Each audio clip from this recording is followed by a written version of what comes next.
Everyone is calling this a solar storm. You've probably seen the headline: Sun fires massive flare, auroras visible across the US. Beautiful photographs from Illinois, from Oregon, from the north of England. Here is what almost none of that coverage tells you.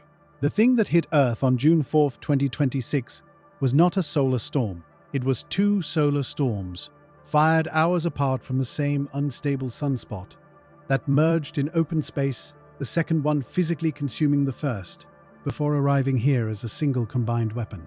That is not a metaphor. That is the verified mechanism.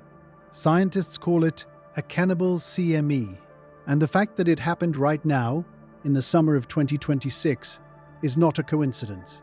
It is the direct consequence of a solar cycle that has been shattering every forecast model since it began. A cycle that scientists predicted would be quiet. A cycle that turned out to be something else entirely. The auroras were stunning. But the aurora was not the story.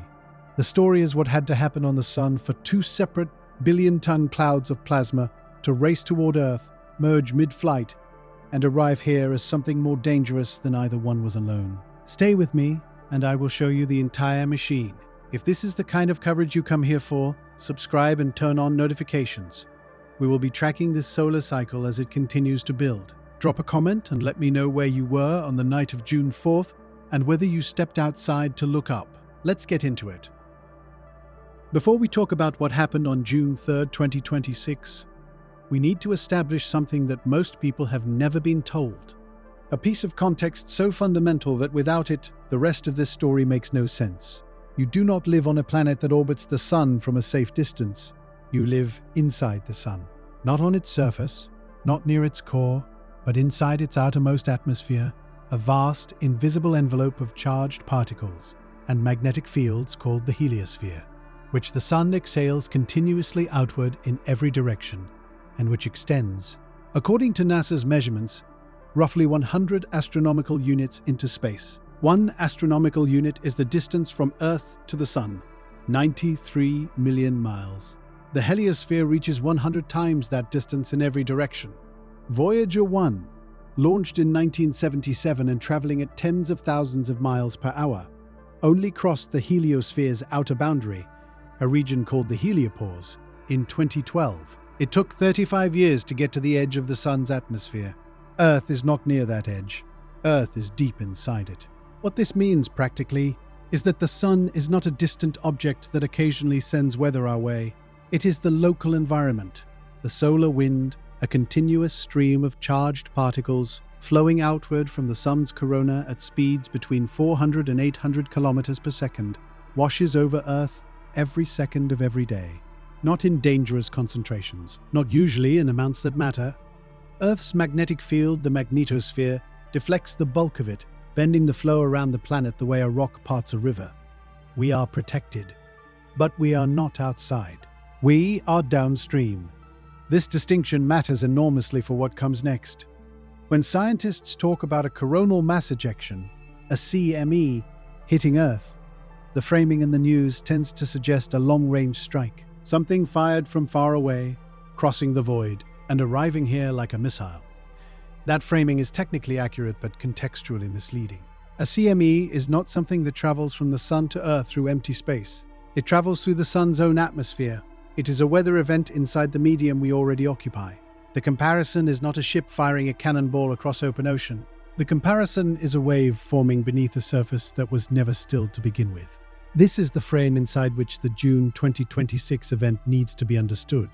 The Sun's corona, its outermost atmospheric layer, the region from which the solar wind originates, burns at temperatures exceeding 1 million degrees Celsius. The Sun's visible surface, the photosphere, sits at roughly 5,500 degrees Celsius. Move outward, away from the heat source, and the temperature should drop. It does not. It rises by a factor of nearly 200. The corona is inexplicably violently hot, and that excess heat is what drives the solar wind outward, past Mercury, past Venus, past Earth, past Mars, past the outer planets, past Pluto, and into the interstellar boundary where it finally runs out of energy and stops. The solar wind does not stop at Earth. Earth is not a wall. It is a small magnetic obstacle in the middle of a continuous river of stellar plasma, and the river flows whether anything notices or not. Now, add sunspots to this picture.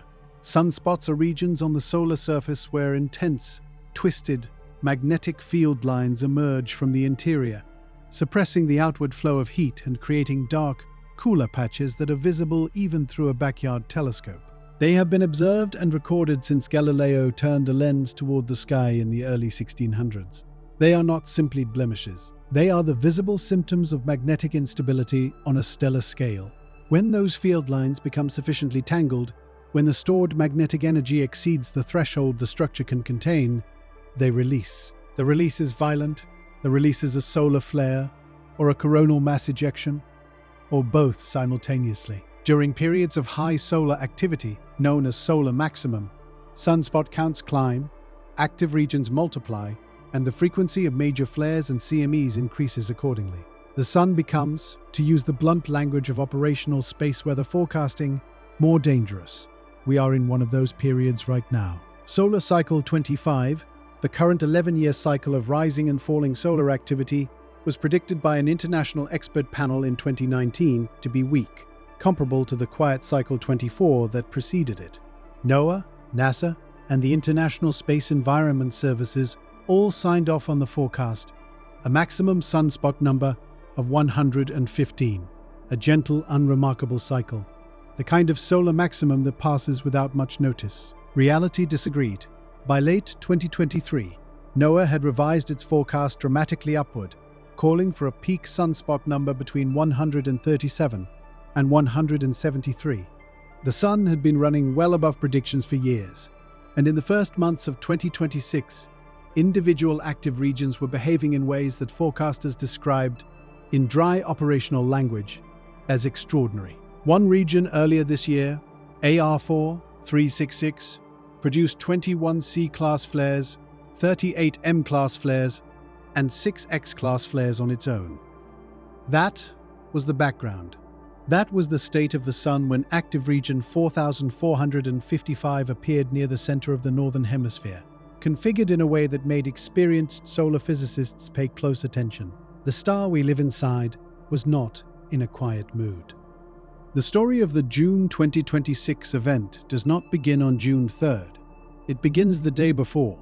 On June 2nd, 2026, active region 4455 was already active, already restless. NOAA's Space Weather Prediction Center logged an M3 flare from the region peaking at 1650 UTC. Mid-afternoon in Greenwich, early morning on the US West Coast. It was not a headline event. An M3 is a moderate flare. It triggers R1 radio blackout conditions. Minor degradation of high-frequency radio on the sunlit side of Earth, the kind of thing aviation operators note in a log and move on from. NOAA assessed whether the eruption had produced an Earth-directed coronal mass ejection and determined the geometry was ambiguous. A large eruption from just beyond the eastern solar limb had occurred simultaneously, complicating the picture. Forecasters said they would monitor coronagraph imagery to make a final determination. They noted the region, they flagged the instability, and they moved on to the rest of the day's reports. The next 24 hours would make that M3 look like a clearing of the throat. June 3rd, 2026, 1:22 UTC. It begins. Active region 4455 erupts. The event starts at 1:22, peaks at 1:36, and ends at 1:43 UTC. A 21-minute eruption. The classification M9. 3. That is not a typographical error. An M9. 3 sits at the absolute upper boundary of the M-class range, a hair below the threshold that would promote it to X-class. NOAA's instruments registered it as the largest event of the day, and the day had barely started. It triggered R2 radio blackout conditions across the Pacific Ocean and parts of Asia. Moderate degradation of high-frequency radio communication, the kind that forces pilots on transoceanic routes to switch frequencies and air traffic controllers to adjust their operational procedures. The CME it produced was Earth-directed. 5 hours and 24 minutes later, the region fired again. 6:48 UTC, the second eruption begins. It peaks at 7 o'clock UTC and ends at 7:07 UTC. a 19-minute event. Classification M7. Another major flare from the same region, the same patch of tangled magnetic field that had already discharged once before dawn. This one aimed its radio disruption at a different part of the planet. Asia and Europe were now in the crosshairs of the ionospheric disturbance. HF radio operators across those regions experienced degradation and blackouts. A second coronal mass ejection was confirmed from SDO imagery. Also Earth-directed. 2 major eruptions. 2 confirmed Earth-directed CMEs. Before noon, most active regions produce one significant event and then quiet down for days as the stored magnetic energy dissipates. The release is like snapping a rubber band. After it breaks, there is nothing left to snap.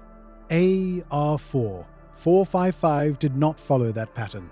The magnetic configuration of this region, its anti-Hale structure, its continuous flux emergence, its mixed polarities and substantial shear, meant it was not running out of energy. It was generating new instability faster than it was releasing it. At 11:19 UTC, the third eruption begins. It peaks at 11:28 UTC, it ends at 11:35 UTC. 16 minutes. Classification X1. 0. This is the threshold. This is the top of the scale. An X-class flare is not a slightly larger version of an M-class flare. The classification system is logarithmic, meaning each step up represents 10 times the energy of the one below it. An X1, 0 is 10 times more energetic than an M1. 0, 100 times more energetic than a C1. 0, the X1. 0 from AR4. 455 on June 3rd produced R3, strong radio blackout conditions across the entire sunlit side of Earth. R3 means wide area blackouts of high-frequency communication. It means pilots flying transoceanic routes over the Pacific and Indian Ocean, operating in regions where HF radio is still their primary long-range communication link. Lost contact. Not degraded contact. Lost contact. SWPC described the impact as a wide-area HF communication blackout lasting approximately 1 hour. In 10 hours, a single sunspot region had produced 3 major eruptions: M9, 3 at 1:36, M7, 7 at 7 o'clock, and X1, 0 at 11:28. Each one separated by roughly 5.5 hours. Each one Earth-directed. Each one generating a confirmed or suspected coronal mass ejection, racing outward into the heliosphere at millions of miles per hour. Think about what this means operationally. Forecasters at NOAA's Space Weather Prediction Center do not get to respond to one event and prepare for the next. The events were arriving faster than the modeling cycle could fully resolve them. By the time the trajectory and speed of the first CME had been modeled with confidence, the second was already in transit. By the time the second had been confirmed, the third eruption had already happened. The sun was producing faster than the instruments could fully digest, and buried inside that chaos was the detail that would define the entire event. The first CME from the M9-3 was larger, more massive, a bigger cloud of plasma, but it had left the sun at a lower velocity. The third CME from the X1-0 was smaller, but it was faster, substantially faster. In the vacuum between the sun and Earth, those 2 clouds of magnetized plasma were now traveling the same 93 million mile distance, one behind the other, on a collision course with each other before they ever reached us. The second one was going to catch the first, and when it did, something unusual and consequential was going to happen. The words solar flare have been used so frequently in popular science coverage, repeated so casually in headlines and weather alerts, that most people feel they understand them. They don't. The mental image most people carry, a sort of bright flash on the surface of the sun, vaguely dangerous, perhaps visible through special glasses, is accurate in the way that calling a nuclear detonation a big explosion is technically accurate. Correct in category, catastrophically wrong in scale. Let's establish the actual numbers. Solar flares are classified by NOAA using a letter and number system tied to the peak X-ray flux measured by the GOES satellite network, a fleet of geostationary satellites that watch the sun continuously and report its output in near real time. The letters run A, B, C, M, and X. Each letter represents a class. Within each class, A number from 1.0 to 9.9 specifies the intensity within that range. The critical fact, the one that the headlines almost never communicate, is that this is a logarithmic scale, not linear, logarithmic. The same underlying structure as the Richter scale for earthquakes, where magnitude 7 is not slightly worse than a magnitude 6, but 10 times more energetic. On the solar flare scale, each letter represents a tenfold increase in X-ray peak flux over the one before it. A C-class flare is 10 times more powerful than a B-class. An M-class is 10 times more powerful than a C-class. An X-class is 10 times more powerful than an M-class. Run the arithmetic. An X-class flare is 100 times more energetic than a C-class. Now consider what that means for the June 3rd sequence. The M9. 3 that opened the day sits at the very upper edge of the M-class range, 9.3 times the base M-class flux level. The M7. 7 that followed is nearly as powerful. Then the X1, 0. The transition from M9, 9 to X1. 0 is not one step on a gradual incline. It is a cliff edge. Crossing it means crossing a tenfold threshold in peak X-ray output. The X1. 0 from AR4, 455 was not a little bit worse than the M9, 3 that preceded it. It was categorically different in the energy it released into the inner solar system. But here is what makes the X-class range stranger still. The scale does not end at X9. The letter X was originally the top. There was nowhere left to go. But the Sun turned out not to care. X-class flares can go higher than 9. The number simply keeps climbing. X10, X15, X20. And in late October 2003, during the period that solar physicists still refer to as the Halloween storms, the Sun produced something that the GOES instruments could not fully measure. The detectors saturated. They maxed out. They cut off at X28. Later modeling estimated the true peak intensity at roughly X45. A flare 45 times more energetic than an X1. 0. The instruments were not built for what they were seeing. That is the open top end of the scale. That is the direction the numbers can go. The June 3rd X1. 0 was not X45. It was not X28. It sits at the bottom rung of the X-class ladder, and it is important to be honest about that. But precision requires context, and the context is this. An X1, 0 is still by a factor of 10 more powerful than the most powerful M-class flare that can exist. And the M9, 3 that preceded it, the one that almost crossed that threshold, was itself nearly the strongest M-class event physically possible. What the region produced on June 3rd was a 3-punch sequence beginning just below the X-class ceiling and ending just above it, in less than 10 hours, from a single patch of magnetized instability, roughly the size of a small continent. Now add the mechanism underneath. Solar flares are not explosions in the conventional sense. There is no chemical combustion. There is no shock wave propagating through a medium the way a bomb produces a shock wave through air. What happens is magnetic. Deep inside an active region, in the tangled, stressed, shearing architecture of a sunspot's magnetic field, oppositely directed field lines are pushed into proximity by the constant convective motion of solar plasma beneath the surface. When they get close enough, something happens that has no real, everyday equivalent. The field lines reconnect. They snap into a new lower energy configuration, and the energy difference between the old arrangement and the new one is released instantaneously, not gradually. Instantaneously.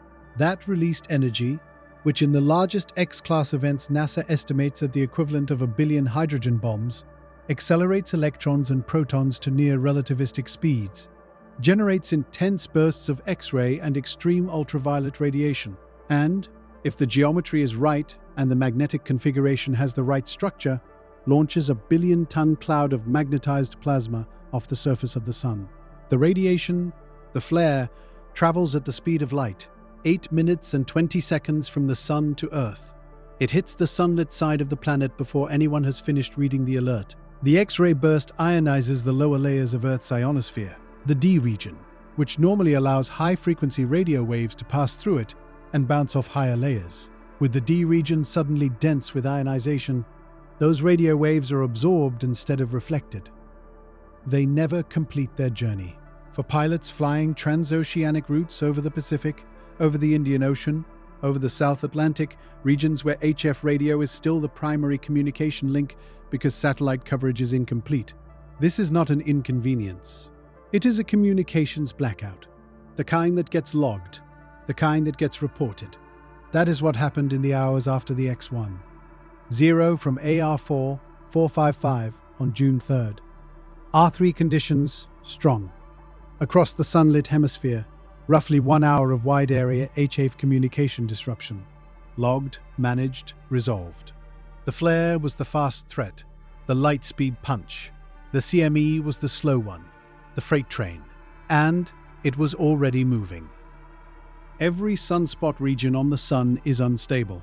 That is not a metaphor. It is the operational definition of what a sunspot is. A sunspot exists because magnetic field lines have emerged from the solar interior, pushed through the surface, and created a region of concentrated magnetic energy that suppresses normal convection. The surface cools, the dark patch appears, and the magnetic field, tangled and stressed, waits for the conditions that will allow it to reconnect and release. So in one sense, all sunspot regions are dangerous. All of them are loaded. But AR4 455 was loaded differently. To understand why, you need to know one foundational fact about how the sun's magnetic field is organized. In 1908, the American astronomer George Ellery Hale discovered something systematic about sunspots. They almost never appear alone. They appear in pairs or in groups. They can be reduced magnetically to a leading polarity and a trailing polarity. And those polarities follow a rule. In a given solar hemisphere, during a given solar cycle, the leading polarity of sunspot pairs is always the same. Northern hemisphere, cycle 25. The leading spot is positive, the trailing spot is negative. Every time. For every sunspot pair, like a planetary law, consistent enough to be named after its discoverer. This is Hale's law. It reflects something deep and structural about the sun's internal magnetic dynamo, the engine running roughly 130,000 kilometers beneath the surface that generates and organizes the star's global magnetic field over its 11-year cycle. The polarity pattern of sunspot pairs is the surface signature of that engine's current configuration. When the cycle flips, the polarity arrangement flips with it. Consistent, predictable, lawful. Approximately 95% of sunspot regions obey this law without exception. AR4 455 was in the other 5%. It was an anti-Hale region. Its leading magnetic polarity was reversed, opposite to what Hale's law dictates for its hemisphere and its cycle. Where the leading spot should have been positive, it was negative.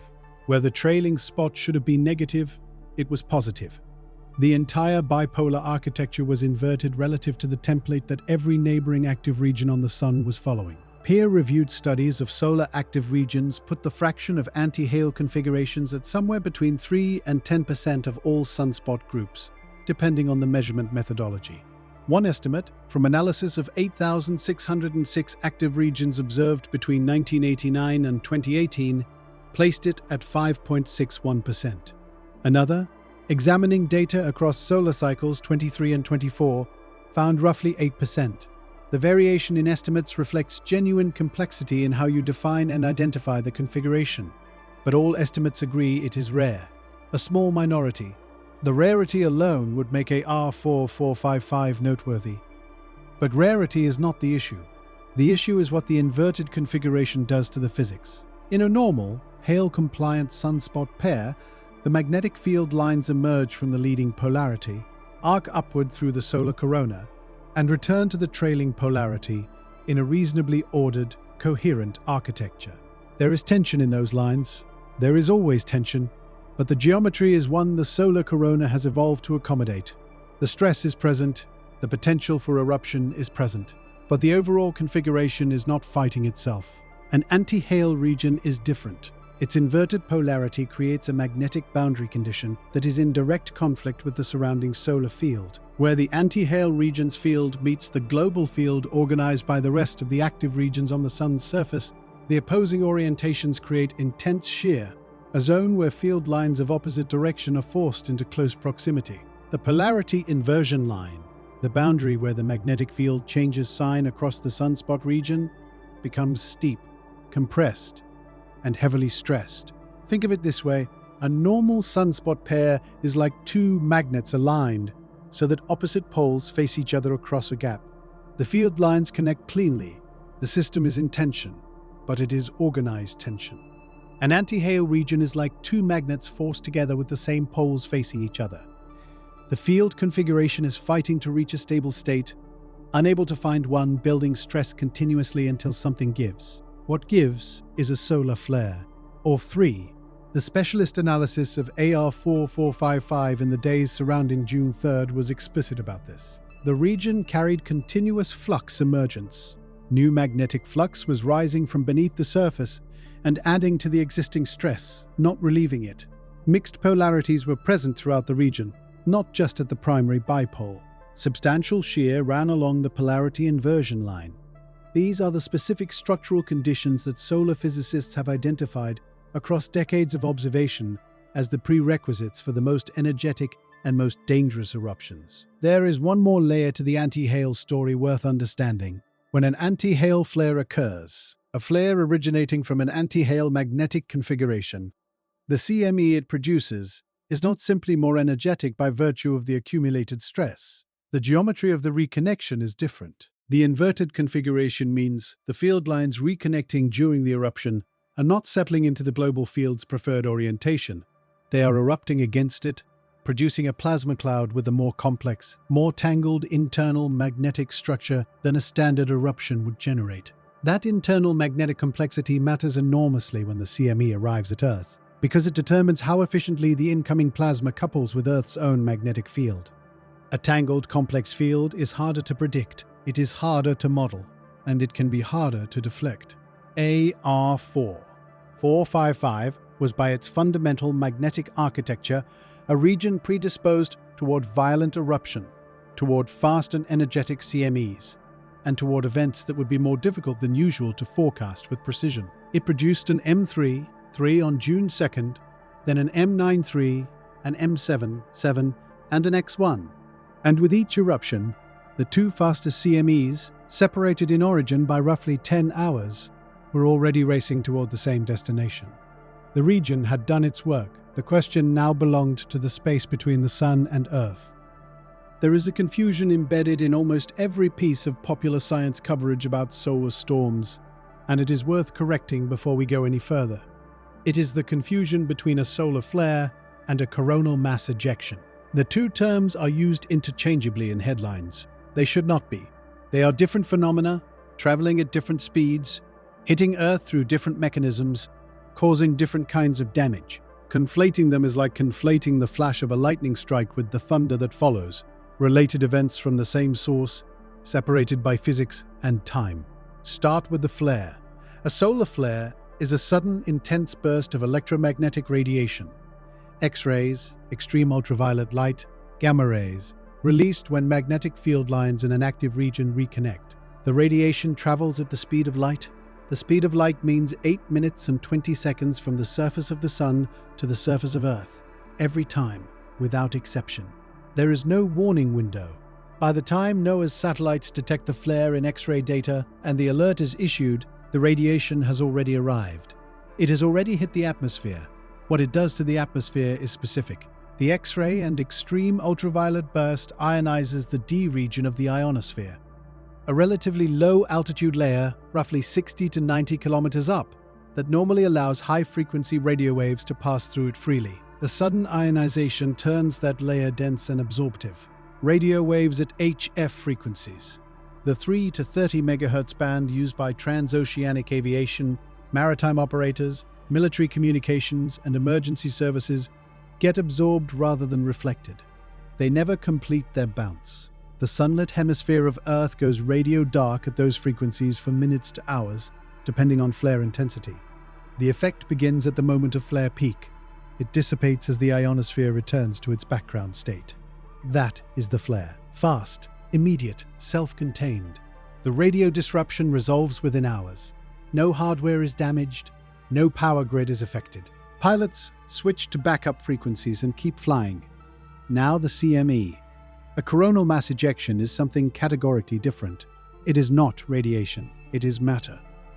A billion-ton, sometimes several billion-ton, cloud of magnetized plasma physically expelled from the sun's corona and launched into interplanetary space. Where the flare is a burst of light, the CME is a projectile. Where the flare travels at 300,000 kilometers per second, the CME travels at anywhere from 250 to 3,000 kilometers per second, depending on how energetically it was launched. The fastest CMEs reach Earth in as little as 15 to 18 hours.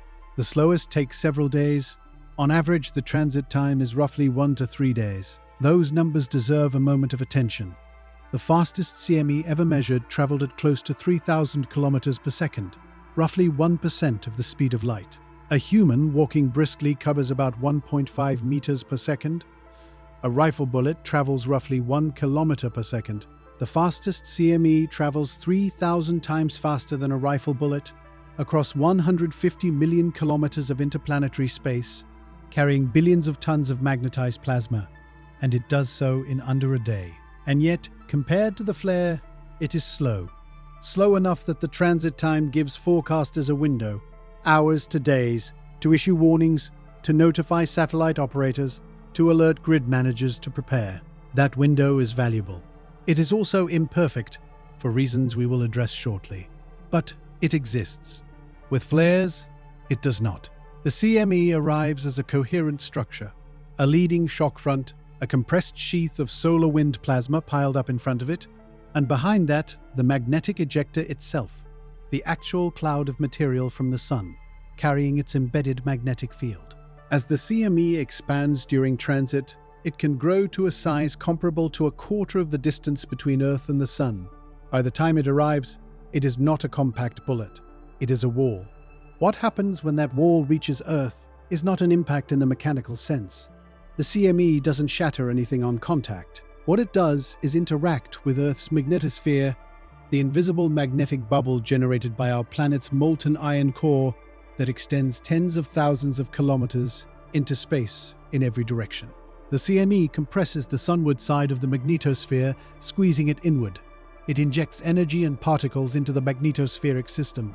It drives electrical currents. It initiates a cascade of effects that, in severe cases, propagate all the way down to the surface of the planet through the power grid and pipeline infrastructure. This is the geomagnetic storm.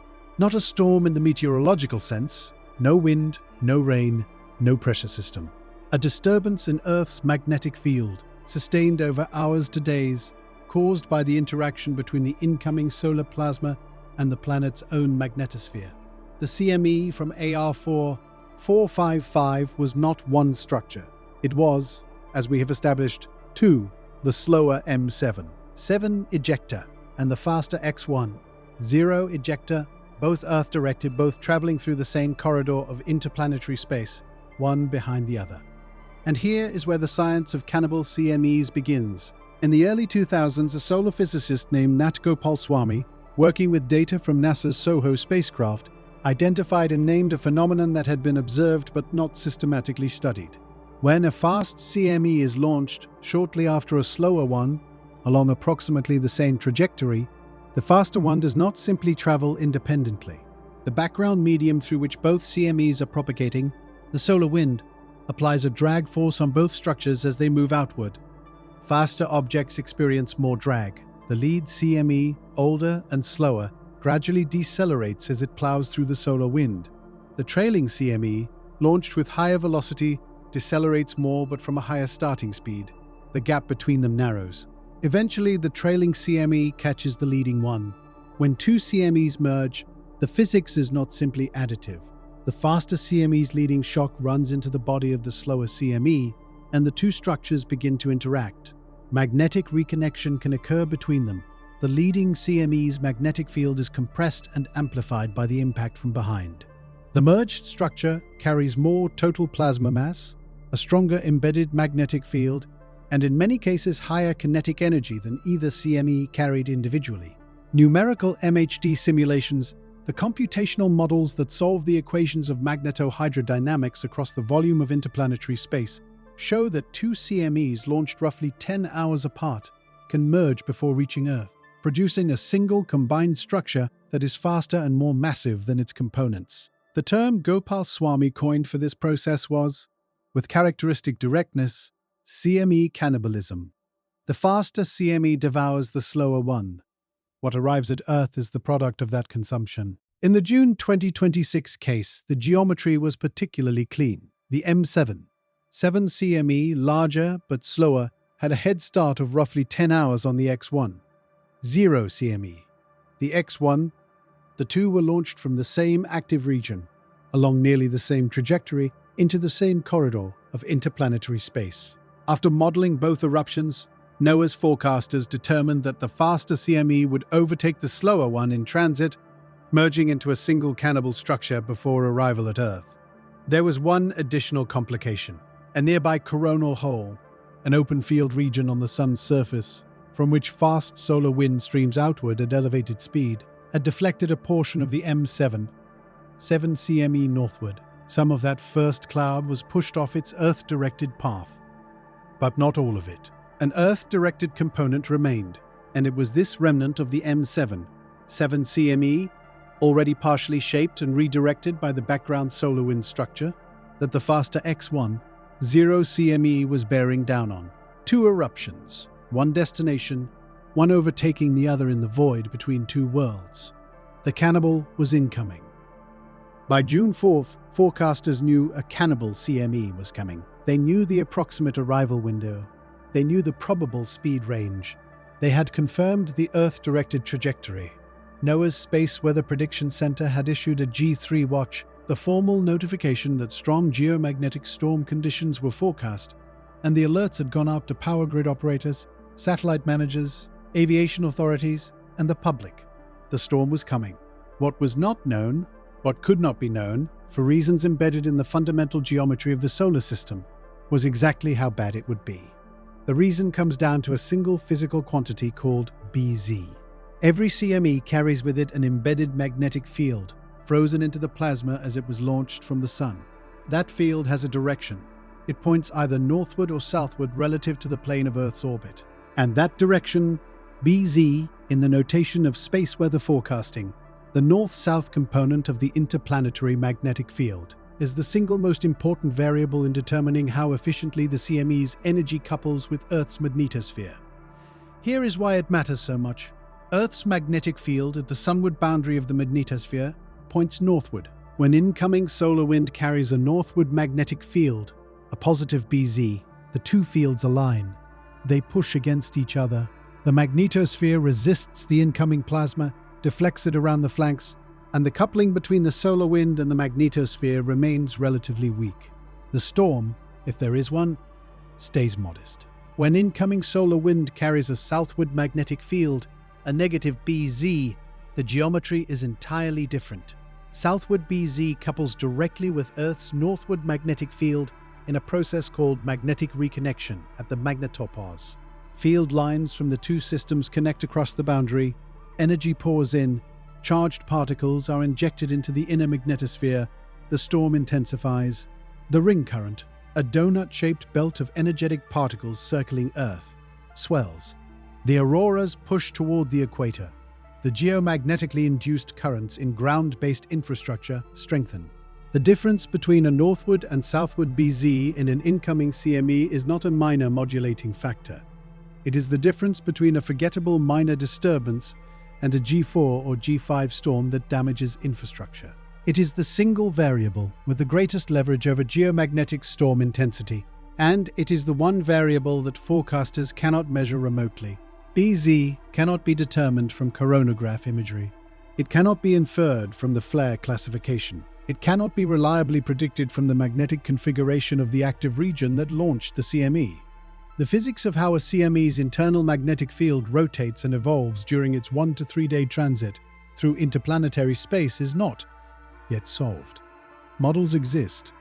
They have skill, but they are not reliable enough to stake operational decisions on. So forecasters wait.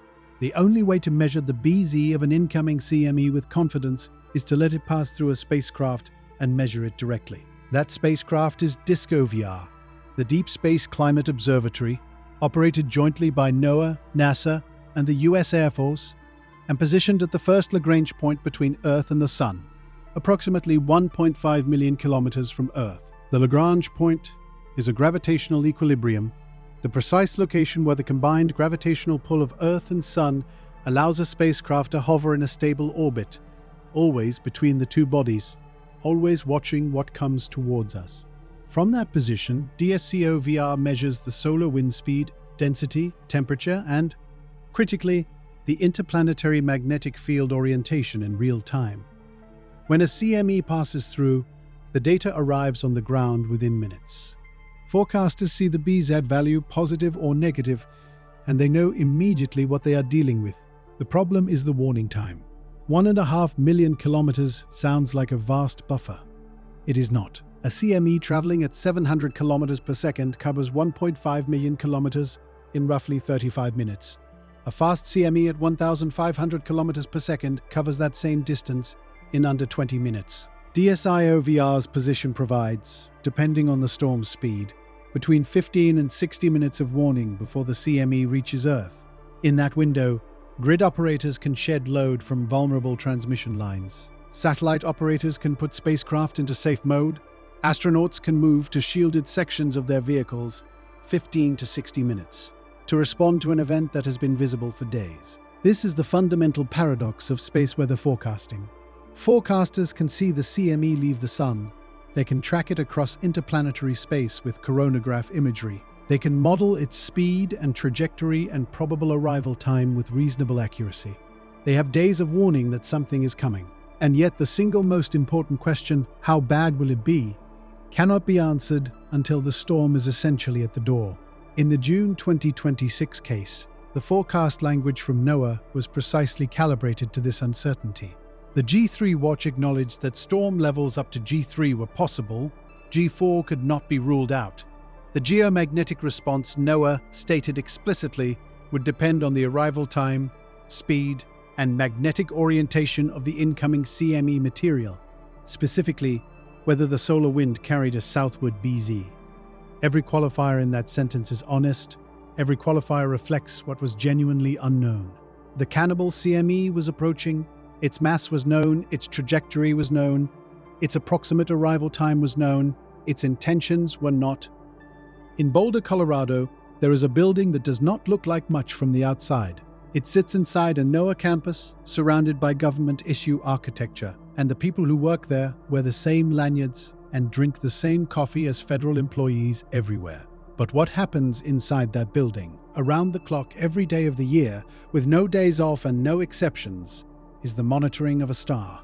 NOAA's Space Weather Prediction Center, the SWPC, is the United States government's official operational hub for space weather forecasting. It has been forecasting solar activity in one form or another since 1946. Today, it functions as the domestic equivalent of a national weather service. But instead of watching pressure systems and jet streams, its forecasters watch active regions, X-ray flux plots, coronagraph imagery, and real-time solar wind data. When the Sun does something significant, the SWPC is the organization that decides what it means, how bad it might get, and who needs to know. The instruments feeding that decision are distributed across the solar system. Start with GOES, the Geostationary Operational Environmental Satellites, the same network that provides weather imagery of Earth, carry X-ray sensors on their sunward faces that have been measuring solar flare output continuously since 1974.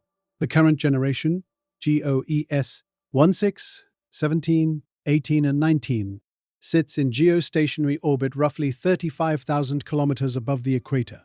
Each carries an X-ray sensor that samples the Sun's X-ray output every second across 2 wavelength bands. When a flare occurs, the spike is immediate, detectable within the first minute of onset. The alert system triggers automatically for M5 events and above, notifying forecasters before they have time to look up from whatever they were doing.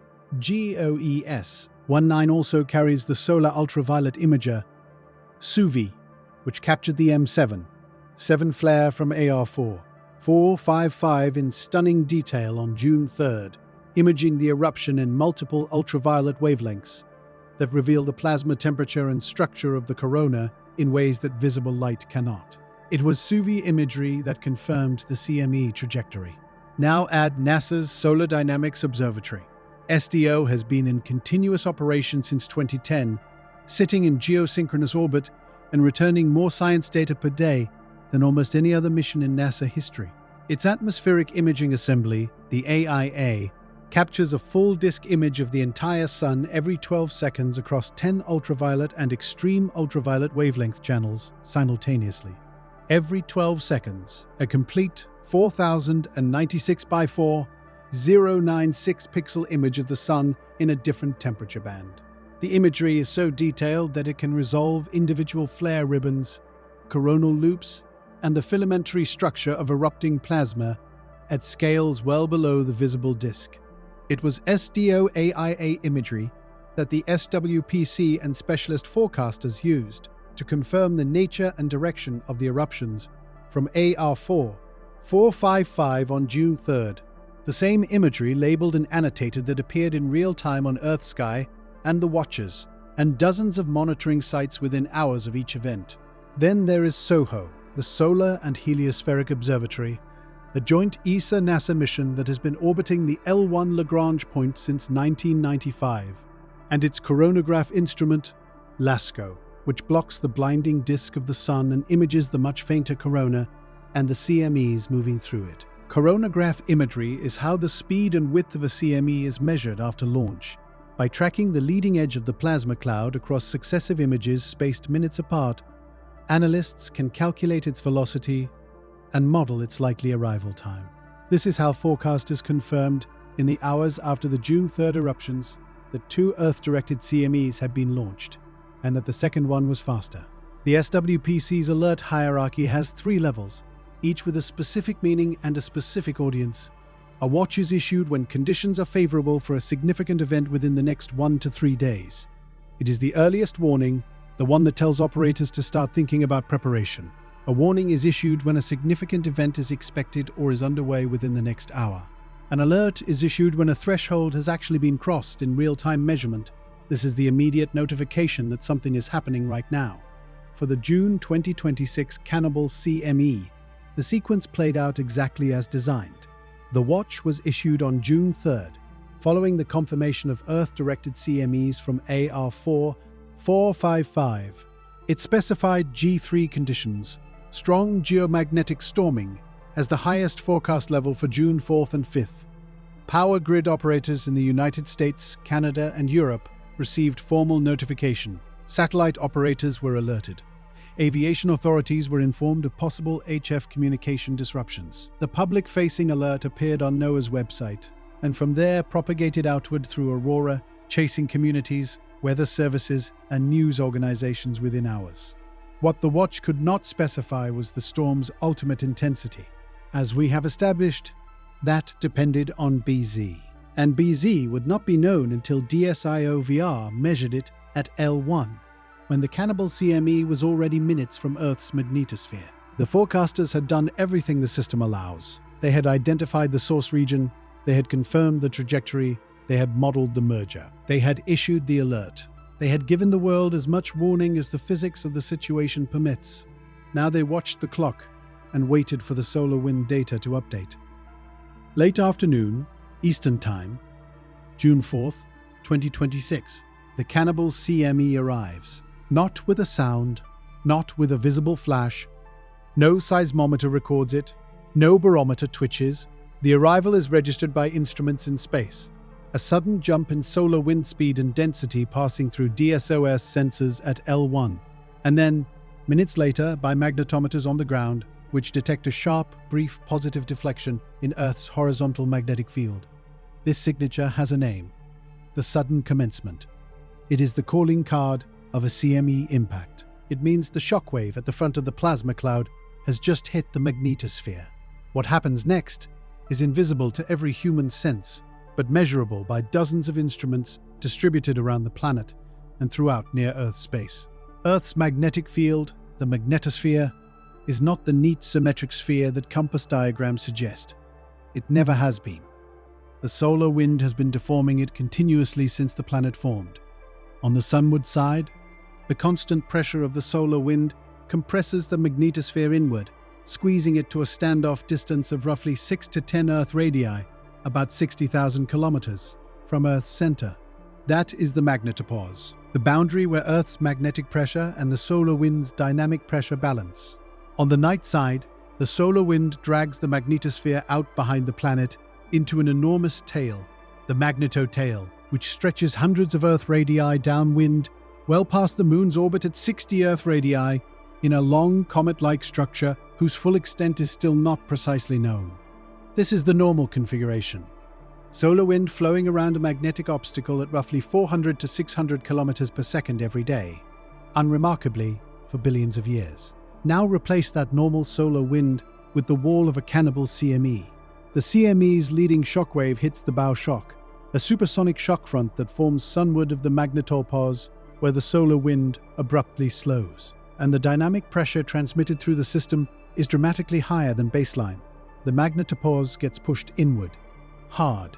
During the May 2024 G5 storm, the standoff distance compressed from its normal 10 Earth radii to around 5, meaning the outer boundary of Earth's protected magnetic bubble was shoved from roughly 64,000 kilometers to roughly 32,000 kilometers from Earth's center. Geostationary satellites, which orbit at about 42,000 kilometers, found themselves temporarily outside the magnetosphere, outside the shield, exposed directly to the incoming solar plasma. The June 2026 G3 event did not compress the magnetosphere to those extremes, but the physics of compression was operating on the same continuum. As the shockwave passes and the main CME body begins flowing past Earth, something more consequential than simple compression begins. If the CME's embedded magnetic field carries that southward BZ, the anti-parallel orientation relative to Earth's northward field, magnetic reconnection initiates at the magnetopause. Field lines from the solar wind and field lines from Earth's magnetosphere connect across the boundary. The topology of the magnetosphere changes. What was a closed protective bubble develops open pathways, temporary connections between the interplanetary magnetic field and Earth's own field, through which solar wind plasma can flow directly into the inner magnetosphere. Think of it this way. Under normal conditions, Earth's magnetosphere is a sealed container. The solar wind flows around it. When southward BZ reconnection occurs, the container develops a valve. Solar wind plasma flows in through the dayside valve, gets transported across the magnetosphere by the convection patterns driven by the reconnection process, and eventually exits through the night side, where more reconnection and the magnetotail releases stored energy back into the system. This cycle, dayside reconnection, magnetospheric convection, night-side reconnection, is the Dungy cycle, named after James Dungy, who described it in 1961. It is the fundamental engine that drives geomagnetic storms. The energy input feeds the ring current, a donut-shaped belt of energetic ions and electrons encircling Earth between roughly 2 and 7 Earth radii. As the storm intensifies, more particles get injected into the ring current. More current flows, and the ring current's magnetic field, which points opposite to Earth's own dipole field at the equator, begins to measurably suppress the horizontal component of Earth's magnetic field at the surface. Magnetometers at low-latitude ground stations register the decrease. That decrease, measured in nanoteslas and tracked over time as the DST index, is the operational definition of a geomagnetic storm. The deeper the DST goes negative, the more severe the storm. At G3 levels, the DST typically drops to somewhere between -100 and -200 nanoteslas. At G5, the level reached during the May 2024 storms, it dropped to around -412 nanoteslas. The Carrington event of 1859, estimated from magnetometer records, may have reached -850 nanoteslas or lower. Each step down that scale represents more plasma injected into the ring current, more energy transferred from the solar wind into the inner magnetosphere, more stress on the systems that depend on a stable magnetic environment. All of this, the compression, the reconnection, the ring current injection, the DS-DS depression, is happening simultaneously across a volume of space that dwarfs anything in human experience. The magnetosphere is not a local phenomenon. It extends from the surface of Earth to tens of thousands of kilometers in every direction. The storm is planetary in scale, and threading through all of it, pushed down toward lower latitudes than usual by the intensified ring current, and the expanded auroral oval are the particles that will soon light up the sky above Illinois, above Oregon, above the British Isles. The aurora was about to arrive. There is a moment that people who witness an unexpected aurora describe in almost identical terms. Regardless of where they were or what they were doing when it happened, they stepped outside, they looked up, and then they stood there, not quite moving, not quite speaking, trying to reconcile what they were seeing with their understanding of where they lived. Not in Alaska, not in Norway, in Ohio, in southern England, in the suburbs of Chicago. The northern lights are supposed to be something you travel to see. They belong to a latitude. They belong to darkness, to cold, to remoteness. When they appear above a subdivision in Illinois or over the commuter belt of the English Midlands, the brain's first response is not wonder, it is disbelief. And then, a few seconds later, it is wonder. This is what a G3 geomagnetic storm does. It does not bring the aurora to unusual places because something has gone wrong. It brings the aurora to unusual places because something has gone right. The planetary magnetic storm has expanded the auroral oval, the ring of luminescence that normally hugs the polar regions, southward into latitudes it rarely visits. Under quiet solar conditions, the auroral oval sits between about 65 and 72 degrees geomagnetic latitude. That is northern Alaska, northern Canada, Iceland, Norway, the top of Russia. Most of humanity never sees it. During a G1 storm, the weakest level, the oval expands slightly, and people in northern Scotland or the northern tier of the United States might catch a faint glow on the northern horizon. AG2 pushes it further. AG3 pushes it to roughly 50 degrees geomagnetic latitude, which in practical terms means the northern United States from Illinois to Oregon, southern Canada, the British Isles, and the mid-latitudes of Central Europe are all within range of a genuine display. Now add the physics of what they are actually seeing. The aurora is not a reflection, it is not projected from elsewhere. It is locally generated light, the atmosphere itself glowing, atom by atom, in response to the bombardment of energetic particles funneled down from the magnetosphere along Earth's magnetic field lines.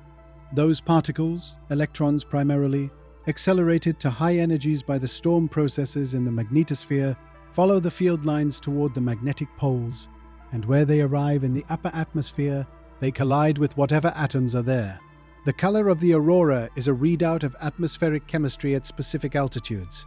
It is, in the most literal sense, a spectrum. Green is the most common color. It comes from atomic oxygen at altitudes between roughly 100 and 300 kilometers, where an energetic electron strikes an oxygen atom and kicks it into an excited state. The atom holds that energy briefly, for about 0.7 seconds, before emitting a photon of green light at a wavelength of 557.7 nanometers. This green is not the green of foliage or paint. It is an emission line, a precise, singular wavelength of light produced by a quantum transition in a specific atomic species. Neon, in a cyme, glows orange-red for the same reason. These are the colors atoms produce when electrons change energy levels. The atmosphere, during an aurora, is running the same physics as a laboratory gas tube at planetary scale.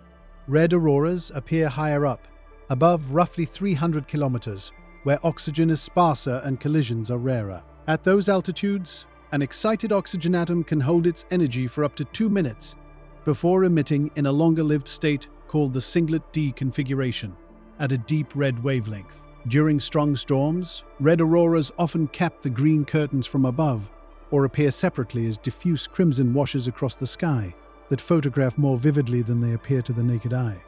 During the G3 event of June 4th to 5th, red auroras were reported and photographed across the northern United States and the UK, the signature of high-altitude oxygen, energized and glowing 100 miles above the observers who were pointing cameras upward from their backyards.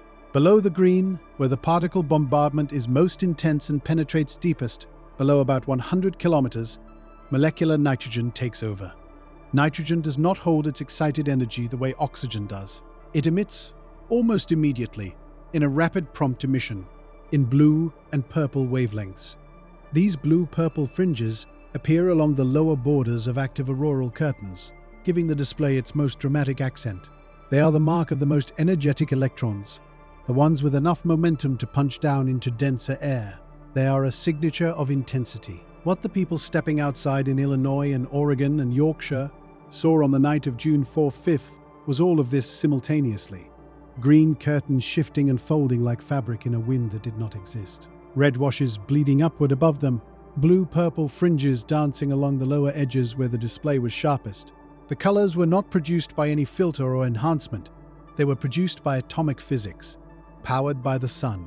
For the community of aurora chasers, the thousands of dedicated observers who run apps, monitor KP indices, set alarm triggers for G2 and above, and drive hours into dark sky territory the moment a watch is issued, the June 2026 event was what they wait years for. Social media filled within minutes of darkness falling across the central United States, with photographs from people who had never seen the northern lights before, from people who had looked up on a whim, from people who had gotten a notification they almost ignored.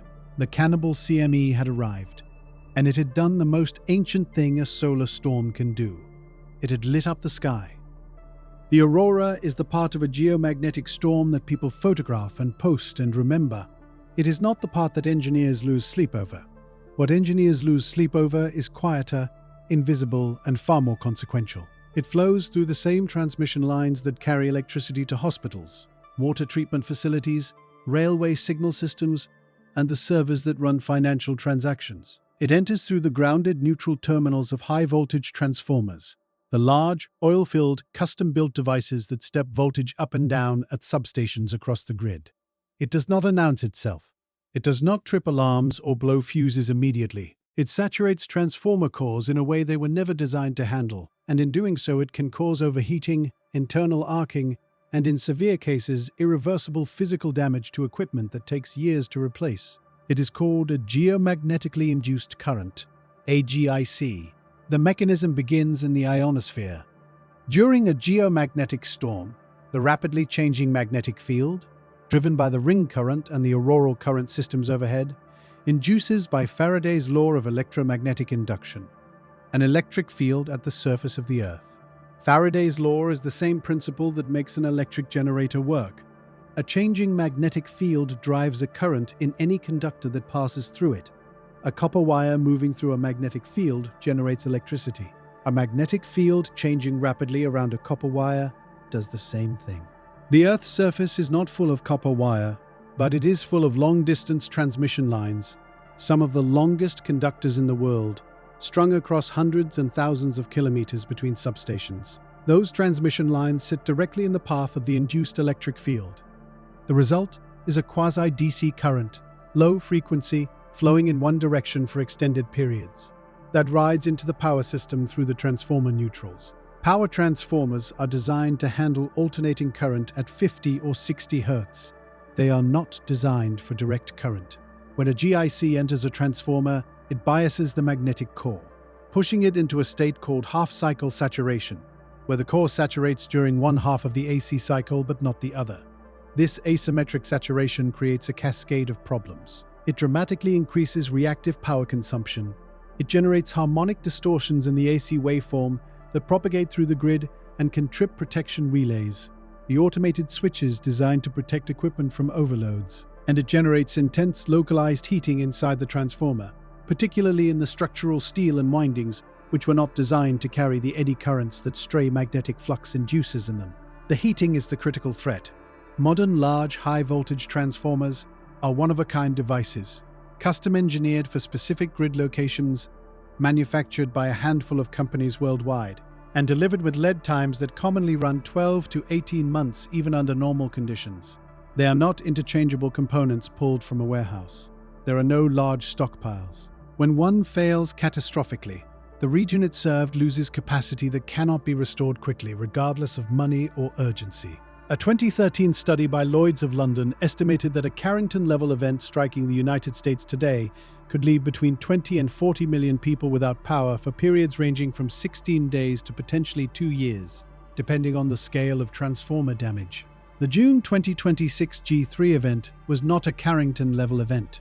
To be precise about what the data says, a G3 storm produces GICs that can cause voltage corrections on power systems, may trigger surface charging on satellites, and creates conditions under which protective relays can trip in a cascading sequence if grid operators have not taken precautionary measures.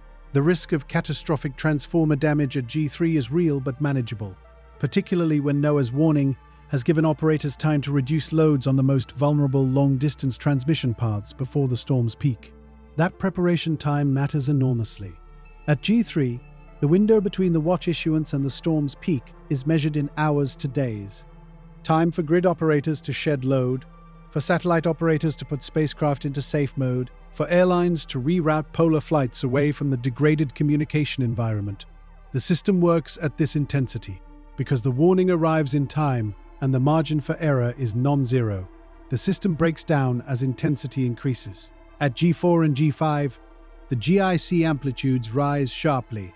The geographic footprint of elevated geoelectric fields expands southward into more densely populated regions, with more concentrated grid infrastructure. And the 15 to 60-minute L1 warning window, the only firm knowledge of storm intensity, leaves less room to act. The Quebec blackout of 1989, which we will address shortly, required 90 seconds to collapse a major regional grid from initial disturbance to total failure. 90 seconds is faster than any human response, and faster than most automated protection systems were designed to manage. The June 2026 Cannibal CME arrived as a G3. It was handled, it was logged. Grid operators across North America and Europe made their preparations. The aurora lit up, and the photographs were beautiful, and the power stayed on. But the GICs were there, flowing quietly through the neutrals, heating what they passed through. The storm did not have to be worse to be a reminder. It simply had to arrive.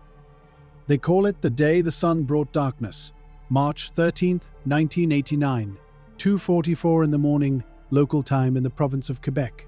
The temperature outside was well below freezing. Most of the province was asleep. At 2:44 a.m., the Hydro-Quebec power grid collapsed. Not gradually, not through a sequence of failures that unfolded over minutes and hours. The James Bay network, one of the largest hydroelectric systems in the world, carrying power from massive generating stations in the far north, down through hundreds of kilometers of high-voltage transmission lines to the population centers of Montreal and Quebec City, went offline in less than 90 seconds. 21 gigawatts of supply simply stopped. The entire province went dark. 6 million people woke up to cold homes, dark streets, and no information about what had happened. The Montreal metro shut down. The airport closed. People were trapped in elevators and underground pedestrian tunnels. The blackout lasted 9 hours. For many, it lasted longer. In the immediate aftermath, nobody was certain what had caused it. The failure was so fast, so total, so apparently without mechanical explanation that confusion dominated the first hours. It was 1989, and the Cold War was still technically ongoing. Some officials briefly feared something deliberate. What had actually happened was a geomagnetic storm, the largest of the 20th century, with a DSD index reaching -589 nanoteslas, triggered by 2 CMEs from the extraordinarily active sunspot region AR5, 395, which had produced 11 X-class flares and 48 M-class flares during the 2 weeks it crossed the solar disk. The first CME had cleared a path through the solar wind for the second, which struck with amplified force, a precursor dynamic not entirely unlike what would happen with the Cannibal CME of June 2026. The mechanism was GICs, a vast expanse of ancient Precambrian igneous rock that is electrically resistive. When geoelectric fields are induced at the surface during a geomagnetic storm, the low-conductivity rock beneath Quebec offers little path for the induced current to flow through the Earth. Instead, the current finds a far more conductive route. The high-voltage transmission lines of Hydro-Quebec, which stretch north-south across the province in exactly the orientation most vulnerable to east-west fluctuating geomagnetic fields. The GICs poured in through transformer neutrals, transformers saturated, harmonics propagated through the system, protective relays tripped in a cascading sequence, and in 90 seconds, a grid that served millions of people ceased to exist. There is a detail in the peer-reviewed analysis of the Quebec event, published decades later, that deserves to be said clearly. When the blackout occurred, at 2:44 a.m. on March 13th, The DST index was only at minus 138 nanoteslas. The storm had not yet reached its peak. The main phase, where DST bottomed out at minus 589 nanoteslas, did not arrive until later that evening. The grid had collapsed early in the storm at moderate levels of disturbance. Because the specific topology of Quebec's infrastructure, the long north-south lines, the resistive shield geology, the particular configuration of protection relays, created a catastrophic vulnerability that the storm did not need to be at its worst to exploit. That is the uncomfortable physics of GIC risk. The worst damage does not necessarily occur at the worst moments of the storm. It occurs when a storm's characteristics align with a grid's specific structural vulnerabilities. And those vulnerabilities are not uniformly distributed. In the United States, within minutes of the Quebec collapse, over 200 power grid anomalies and disturbances were recorded from coast to coast. 200 separate faults across an entire continent simultaneously. None of them cascaded into a blackout. Barely. American grid operators, with slightly more warning and slightly different infrastructure geometry, managed to work around the disturbances as they appeared. The margin was not comfortable. Quebec took the lesson with full seriousness. The province spent roughly $2 billion Canadian over the following 6 years hardening its grid, series compensation on transmission lines, higher trip thresholds for protective relays, upgraded GIC monitoring, and it worked. Engineers at Hydro-Quebec have stated that the modern system would withstand a repeat of the 1989 storm without losing power. The 1989 storm was not a Carrington event.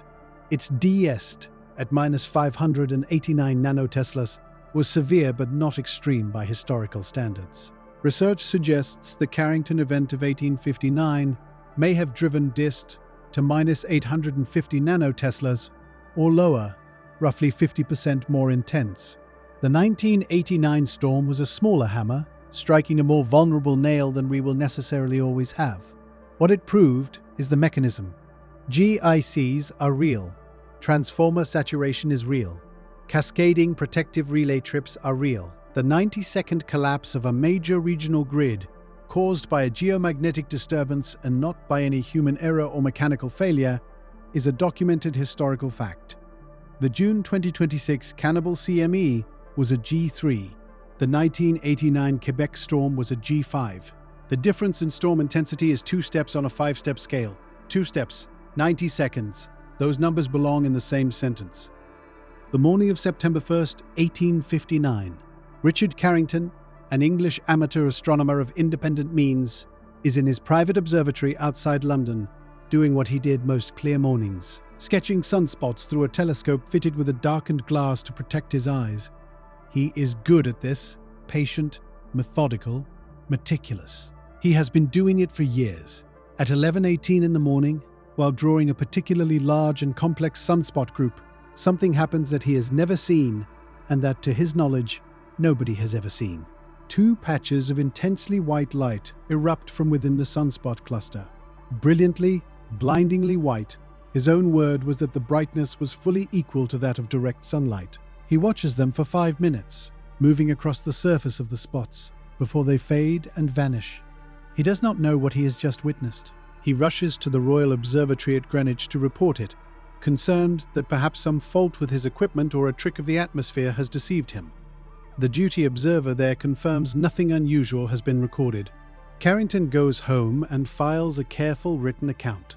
Unsatisfied. 17 hours later, not days, as CMEs typically require, but 17 hours, making it one of the fastest Earth-directed CMEs ever estimated, the solar material he had watched erupt from the sun's surface reached Earth's magnetic field. What followed is the baseline against which all subsequent geomagnetic storms are measured. The aurora appeared over the poles, then expanded. It expanded past the polar regions, past the high latitudes, past the mid-latitudes, all the way to the tropics. People in Cuba saw it. People in Hawaii saw it. People in Colombia and Panama and the Caribbean looked up at skies that had never shown them the northern lights, and saw curtains of red and green and white light filling the heavens from horizon to horizon. In the Rocky Mountains, campers sleeping under the open sky were woken before dawn by light so bright they thought the sun had risen, and some began cooking breakfast. In Boston, people stood in the street reading newspaper print by the light from the sky. And across North America and Europe and Australia, the telegraph network, the Internet of 1859, the critical communications infrastructure of an entire civilization, was destroyed. Not disrupted, destroyed. Telegraph stations caught fire. Operators received electric shocks severe enough to knock them away from their equipment. Paper tape ignited from sparking keys. Across the system, the GICs induced by the geomagnetic disturbance were so powerful, so sustained, so directionally consistent, that they didn't just overwhelm the telegraph equipment, they powered it. On the night of September 2nd, 2 operators on the American Telegraph Company line between Boston and Portland, Maine, disconnected their batteries entirely. Their equipment kept working. They transmitted messages back and forth for 2 hours, using nothing but the current the aurora was pushing through the wire above their heads.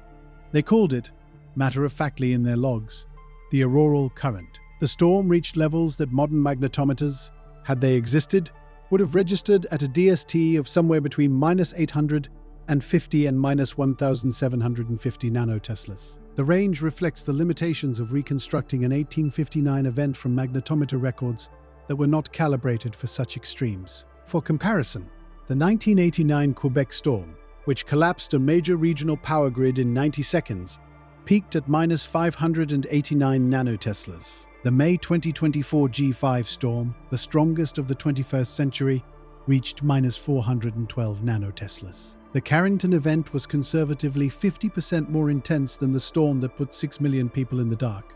By some estimates, it was 3 times more intense.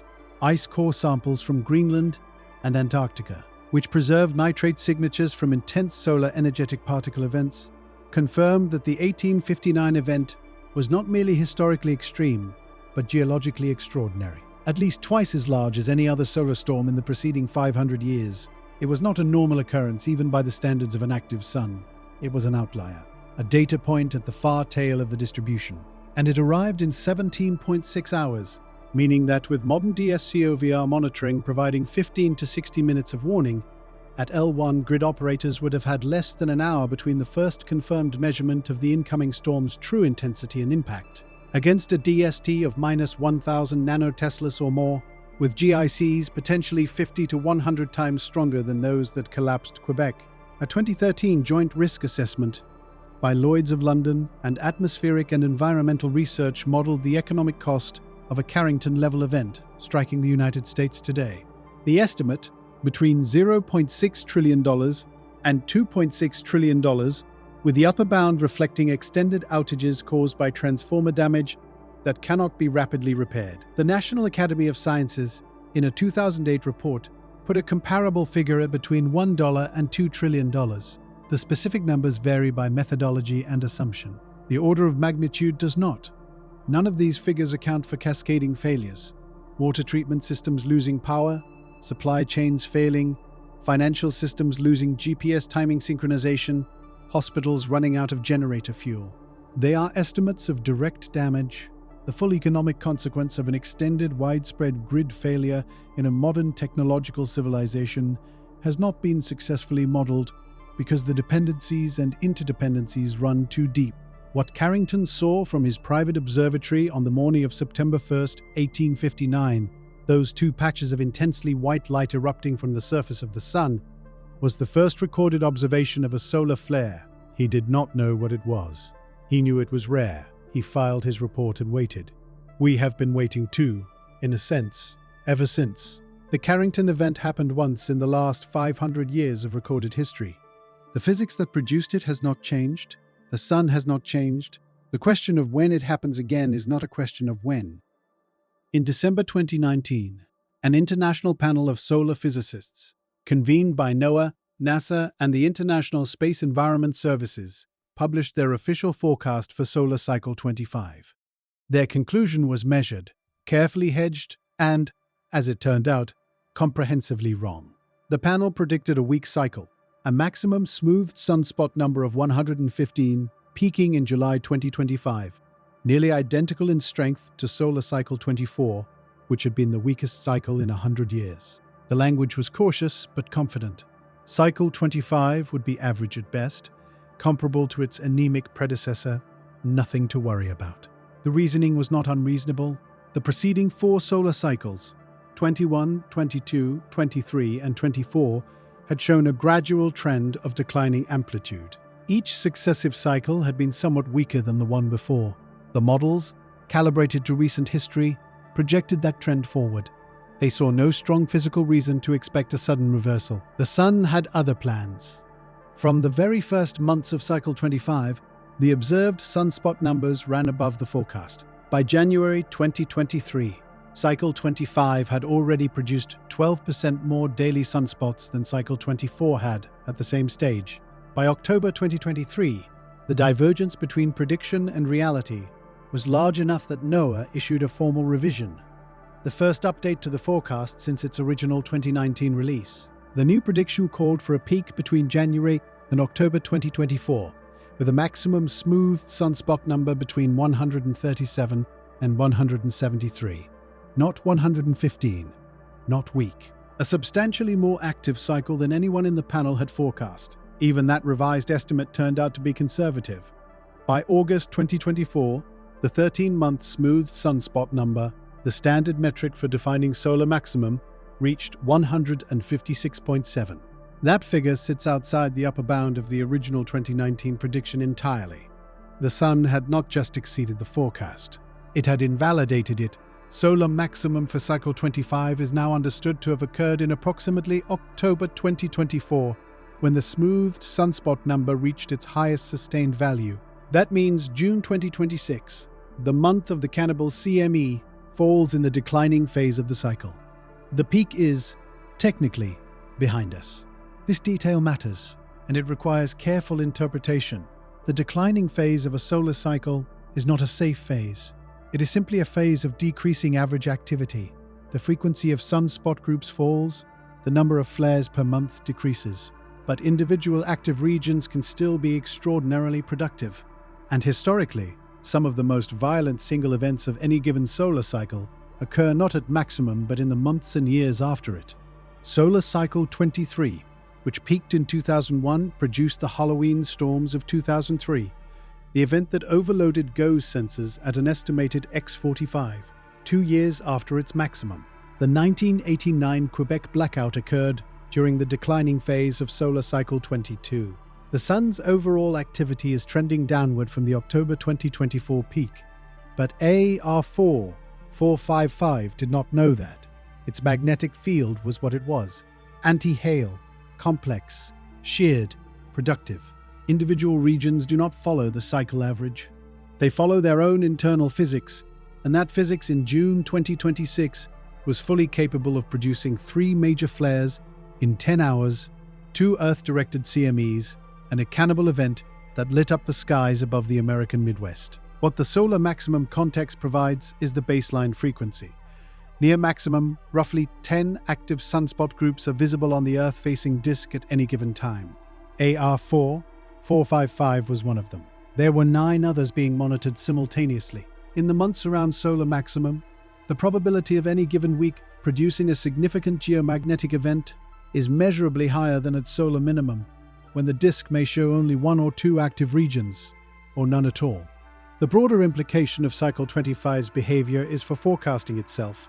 The models that predicted a weak cycle were not poorly constructed. They incorporated the best available physics and observational data.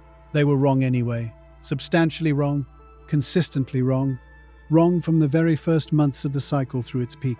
The Sun's internal magnetic dynamo, which runs roughly 130,000 kilometers below the surface and governs the cycle's amplitude, is not yet predictable with the precision that operational space weather planning requires. What that means practically is this: every 10 to 12 years, we enter a new solar cycle. We issue a forecast. Industry relies on that forecast to plan satellite operations, grid hardening investments, and astronaut scheduling. And we genuinely cannot tell at the start of the cycle whether it will be a quiet cycle 24 or a cycle 25 that runs well above predictions, producing X-class flares deep into its declining phase, generating Cannibal CMEs from anti-Hale active regions in June of a year when the overall trend line is pointed downward. Cycle 25 did not end at maximum. It is declining, and it is still producing. The Cannibal CME was not the only thing in transit. While the merged plasma cloud from the June 3rd eruptions was bearing down on Earth's magnetosphere, a quieter, older piece of solar material was following several days behind it. The M3 flare from AR4 455 on June 2nd, the event that opened the sequence, the warning shot that forecasters logged and flagged before the region escalated, had produced its own CME, or a component of one. The geometry of that June 2nd eruption had been ambiguous at first. A simultaneous eruption from just beyond the solar limb had complicated the trajectory analysis. NOAA forecasters had assessed the coronagraph imagery and provisionally noted it for follow-up. The follow-up determination was that a component of the June 2nd material was indeed Earth-directed, slower than the Cannibal, weaker in its driving flare, but in transit nonetheless. The forecast at the time of the Cannibal CME's arrival on June 4th-5th included a specific annotation. Around June 6th, a secondary CME component from the June 2nd M3 flare was expected to arrive, potentially bringing an additional round of enhanced geomagnetic activity on top of whatever lingering disturbance the main Cannibal CME had left in the magnetosphere. This is not an unusual situation during solar maximum conditions. Geomagnetic storms frequently do not consist of a single clean impact and a clean recovery. They consist of waves, a primary disturbance, followed by secondary arrivals, each arriving into a magnetosphere that is still processing the previous one. The intervening solar wind conditions, already disturbed by the passage of the Cannibal CME, can interact with the secondary arrival in unpredictable ways. A magnetosphere already compressed and energized by one storm is not a neutral starting condition for the next. Think of it as throwing a stone into a pond that is still rippling from the last stone. The new ripples do not propagate the same way they would on still water. The June 6th arrival was forecast to be modest, a secondary enhancement rather than a primary storm, potentially a G1 or G2 event by itself. But arriving on top of lingering Cannibal CME effects into a magnetosphere that had not yet fully recovered, the combined result was harder to forecast with precision. This compounding problem, successive CMEs interacting with a magnetosphere in various stages of recovery, is one of the genuinely unsolved challenges in operational space weather forecasting. The models handle a single clean CME impact reasonably well. They handle a sequence of interacting disturbances with considerably less confidence. Meanwhile, as the Cannibal CME was completing its transit, the region that produced it remained on the Sun. AR4 455 had not disappeared. It had not decayed into a simpler magnetic configuration. Post-eruption, forecasters reported that the region's instability had weakened somewhat. The major eruptions of June 3rd had released some of the stored magnetic energy. But the anti-Hale configuration persisted. Continuous flux emergence was still occurring. Mixed polarities remained across the region. The magnetic shear along the polarity inversion line had not resolved. In the dry language of the NOAA forecast discussion, M-class flaring remained likely, with a slight chance of additional X-class activity. 3 other active regions on the Earth-facing disk, 4,458, 4,461 and 4,462, were also flagged as potential sources of further significant flares. Alongside AR4 455, they represented a solar disk carrying 4 active regions simultaneously capable of major eruptions, at a moment when Earth's magnetosphere was still processing the aftermath of a G3 storm. At the time of the Cannibal CME's arrival, approximately 8 to 10 numbered active sunspot groups were being monitored across the Earth-facing solar disk. This is the operational reality of solar maximum, not one active region at a time, not a series of events with recovery intervals between them, but a disk populated simultaneously with multiple potential sources, any of which can erupt without warning, any of which can produce a CME that compounds the disturbance. Already in progress, the individual event, the Cannibal CEM of June 4th-5th, has a beginning and an end that can be told as a story. The underlying condition that produced it does not. AR4 455 rotates with the Sun. In roughly 13 days, it will come back around to the Earth-facing side of the disk, if it persists. The regions that follow it, the ones currently on the Sun's far side or near the limb, will rotate into the strike zone in turn. New active regions will emerge from beneath the surface as new flux rises from the dynamo below and breaks through the photosphere. The June 2026 Cannibal CME was an event. The solar maximum from which it emerged is an ongoing condition. And that condition, while declining slowly from the October 2024 peak, does not end on any particular day. It tapers, it fades, but it does not stop. Not yet. There is a version of this story that ends with reassurance. The Cannibal CME arrived, NOAA's systems worked, the warnings went out, grid operators prepared, the aurora was beautiful, the power stayed on. Everything performed as designed. That version is accurate. It is also incomplete, because the June 2026 event unfolded against a backdrop that reveals, if you look at it closely, how narrow the margin actually was. Not in terms of the storm itself, which was a G3, well within the system's ability to manage, but in terms of the infrastructure we depend on to see these storms coming at all. Start with the warning chain. The satellite that provides the critical 15 to 60-minute warning of incoming solar wind conditions at L1. The measurement of BZ, of solar wind speed and density, the data that determines whether grid operators have minutes or just seconds to act, is DSCOVR, launched in 2015, designed for a 5-year operational life.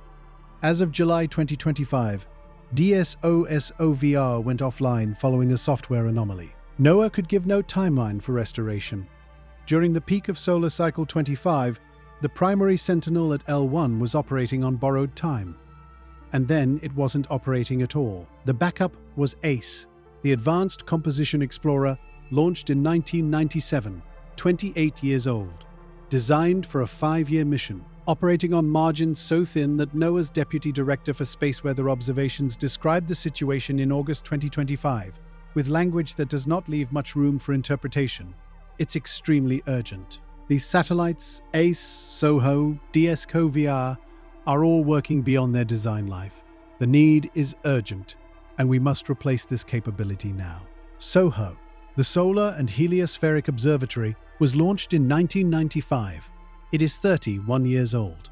The entire early warning architecture for geomagnetic storms, the chain of instruments that stands between an incoming CME and the people responsible for protecting the power grid, was, at the peak of the strongest solar cycle in decades, being held together by 3 spacecraft that are collectively operating more than 5 decades past their combined design lifetimes. In September 2025, NOAA launched the Space Weather Follow-on Lagrange 1 satellite, SWFOL-1, which has since been designated SOLAR-1, a new spacecraft specifically designed and fully dedicated to operational space weather monitoring at L1. It carries upgraded instruments, a compact coronagraph for detecting CMEs in near-Sun imagery, and improved solar wind sensors. It launched as a rideshare alongside NASA's IMAP mission on a SpaceX Falcon 9. It reached L1 and began operational status. This is genuinely good news, and it represents the first purpose-built operational space weather satellite the United States has ever deployed for this specific role. But SOLAR-1 is one spacecraft. The lesson of DSCOVR's July 2025 anomaly is that one spacecraft is not a robust architecture. The lesson of ACE and SOHO still being relied upon for backup monitoring in their 4th decade of operation is that the investment in the warning chain has chronically lagged the investment in the infrastructure that warning chain is meant to protect. The grid side of the preparedness picture has its own texture. FERC, the Federal Energy Regulatory Commission, has mandated, under Reliability Standard TPLE 007, that grid operators develop geomagnetic disturbance vulnerability assessments and implement protective measures for their most exposed transmission equipment. This is a meaningful regulatory step. It establishes a floor. The compliance programs are real. What they are not is comprehensive hardening. Finland's Fingrid and Sweden's Svenska Kraftnät installed GIC blocking devices in their highest-risk transformers and demonstrated their value during the May 2024 G5 storm. Finnish transformers equipped with neutral point blocking capacitors experienced no damage, while unprotected equipment in other grids showed measurable degradation. This is the technology that works. It is available. It has been proven in operational conditions. The question is not whether it can be done. The question is the pace at which it is being done, and whether that pace is calibrated to the risk rather than to the cost. The large, high-voltage transformers most vulnerable to GIC saturation damage are not warehouse items. They are custom-engineered, bespoke pieces of infrastructure with lead times of 1 to 2 years under normal manufacturing conditions. The United States has several hundred of them at the highest voltage levels, a Carrington-class event striking the U.S. East Coast, where, according to a 2025 Geophysical Research Letter study, induced geoelectric fields would be strongest precisely because of the geology, and the concentration of long transmission lines could damage a significant fraction of them simultaneously. Replacing them cannot be done quickly. It cannot even be done in a year. The June 2026 Cannibal CME was a G3. It was manageable. The system absorbed it, but the system that absorbed it is also the system that, during that same month, was relying on a backup satellite nearly 3 decades old to provide L1 solar wind data, because the primary satellite had been offline for nearly a year, and the replacement had only been operational for 9 months. That is not a catastrophe. It is a margin, and the distance between a manageable G3 and a civilization scale G5 is 2 steps on a 5-step scale. The preparedness gap is not a gap in intention, it is not a gap in knowledge. The science is understood. The mechanisms are documented. The economics of hardening versus recovery are well modeled. The gap is the distance between what we know needs to be done and the pace at which it is actually being done, measured in years of deferred investment, operating beyond design life satellites, and transformer lead times that assume no catastrophe will arrive before the supply chain catches up. We are watching the sun more carefully than we ever have. We are protecting ourselves from it more slowly than the evidence suggests we should. The NOAA geomagnetic storm scale runs from G1 to G5. It is built on the same conceptual logic as the hurricane scale or the earthquake magnitude scale, a tiered framework designed to translate a continuous physical measurement into a set of categories that carry operational meaning. The underlying measurement is the KP index, a global 3-hourly average of magnetometer readings from stations distributed around the planet. G1 begins at KP5. G5 is KP9. Each step up represents a meaningfully different class of physical disturbance with a meaningfully different profile of real-world consequences. Understanding where G3 sits in that spectrum and what lies above it is essential for reading the June 2026 event correctly. A G1 storm is minor. Power grid fluctuations at high latitudes. Weak impact on satellite operations. Aurora visible in Alaska, northern Canada, Iceland, northern Scandinavia. On average, a G1 or greater condition exists for roughly 900 days out of the approximately 4,000 days in an 11-year solar cycle. They are common. They pass without most of the world noticing. AG2 is moderate. Voltage alarms on high-latitude power systems become possible. Transformer damage becomes a concern during prolonged events. HF radio propagation fades at higher latitudes. Aurora pushes into the northern United States and southern Scandinavia, visible on the horizon from Scotland, from Manitoba, from Minnesota, on a clear night. G2 conditions occur roughly 360 days per solar cycle, still relatively frequent. G3 is where the June 2026 Cannibal CME landed, and G3 is where the character of the threat changes in important ways. Intermittent satellite navigation problems emerge. Low-frequency radio navigation, the systems that aviation and maritime operators use as backup when GPS is degraded, becomes unreliable. HF radio can intermittently black out across wide areas. Surface charging on satellites increases the risk of anomalies. GICs reach levels that require grid operators to take active protective measures rather than simply monitoring. And the aurora pushes to roughly 50 degrees geomagnetic latitude. Illinois, Oregon, the British Isles, Central Europe. Visible overhead, not just on the horizon. The photographs people share. The sky that shouldn't look like that.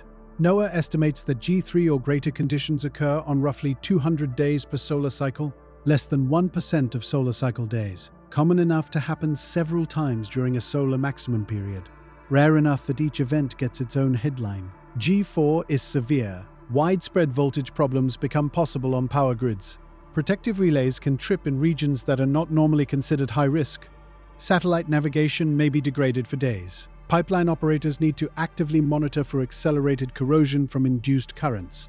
Aurora pushes to roughly 45 degrees geomagnetic latitude, Texas, Spain, central Japan on a good showing. The October 2024 storm reached G4, so did several storms during the 2024 peak. These are uncommon, perhaps 4 days per solar cycle, but solar cycle 25, stronger than predicted, produced several of them in close succession. G5 is extreme, one step above G4 on a scale that does not go higher. At G5, widespread grid problems are not possible. They are expected. Satellite navigation becomes unreliable for days to weeks as the ionosphere remains disturbed. Pipeline currents can reach hundreds of amperes. HF radio propagation may be impossible across large regions for 1 to 2 days. Transformers in high-risk locations face acute GIC damage risk. Aurora is visible from the tropics. The May 2024 storm, the strongest of the 21st century, with DSD bottoming at -412 nanoteslas, was a G5. The 1989 Quebec storm, which collapsed a major regional grid in 90 seconds, was a G5. On the modern scale, it occurs perhaps once or twice per solar cycle, and the Carrington event would have been, by every available reconstruction, something the modern scale does not fully capture. A storm whose DSD likely reached -800 to -1,700 nanoteslas.